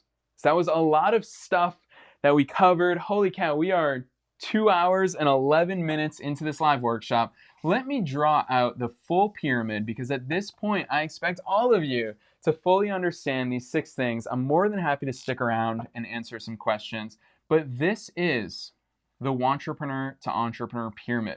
These are the 6 ingredients that you need in order to launch and grow your business successfully. At the base is you, the entrepreneur. Think like an entrepreneur. Be committed like an entrepreneur. Have the belief of an entrepreneur. Don't have those 0 days. Keep moving forward. Power through the dips. Then always keep your eyes on the prize. Who are the people that you serve? Who's your audience? Who's your ideal customer? Once you know who those people are, serve them with your offer, your product or service. Nelia, it does not have to be finished. What is it that you're going to sell to them to deliver that result or alleviate their pain? Once you have an offer, you have to do marketing to identify how to get in front of your ideal customers. When it comes after you've got some marketing in place, you need to close those sales. Without sales, you don't make money, you don't have a business. And finally, and only then, can you achieve growth. So I will leave that up on the screen. Thank you guys for joining today. Let's leave that up on the screen. Thank you guys for joining today. I'm going to stick around and answer some questions. Let me pop on over to Facebook. All right, Nelia says, since we're going to start collecting money because we're going to increase the number of times we're offering our product, what program do you recommend for bookkeeping? So Nelia, it's a little bit of a more fine-tuned or strategic question. I recommend QuickBooks. Super easy, pretty inexpensive, although they just raised their prices this past year. So yeah, QuickBooks, keep it simple. Or honestly, even just Microsoft Excel. My really good friend and an entrepreneur that I so deeply respect and admire, Nat Harward. I've been talking for over 2 hours now. Nat Harward, we did a actually really interesting podcast episode where Nat talks about how he manages his finances. And Nelia, actually, he did a really good post inside the Launch Coalition. So jump on over to Nat's post inside the Launch Coalition, where he talks about, he uses a lot of spreadsheets and forecasting and a lot of historical data. So Nat's got some good resources there. Thank you so much, Brian. As usual, you are always brilliant. Nelia, I appreciate it so much. Thank you so much for tuning in today. All right.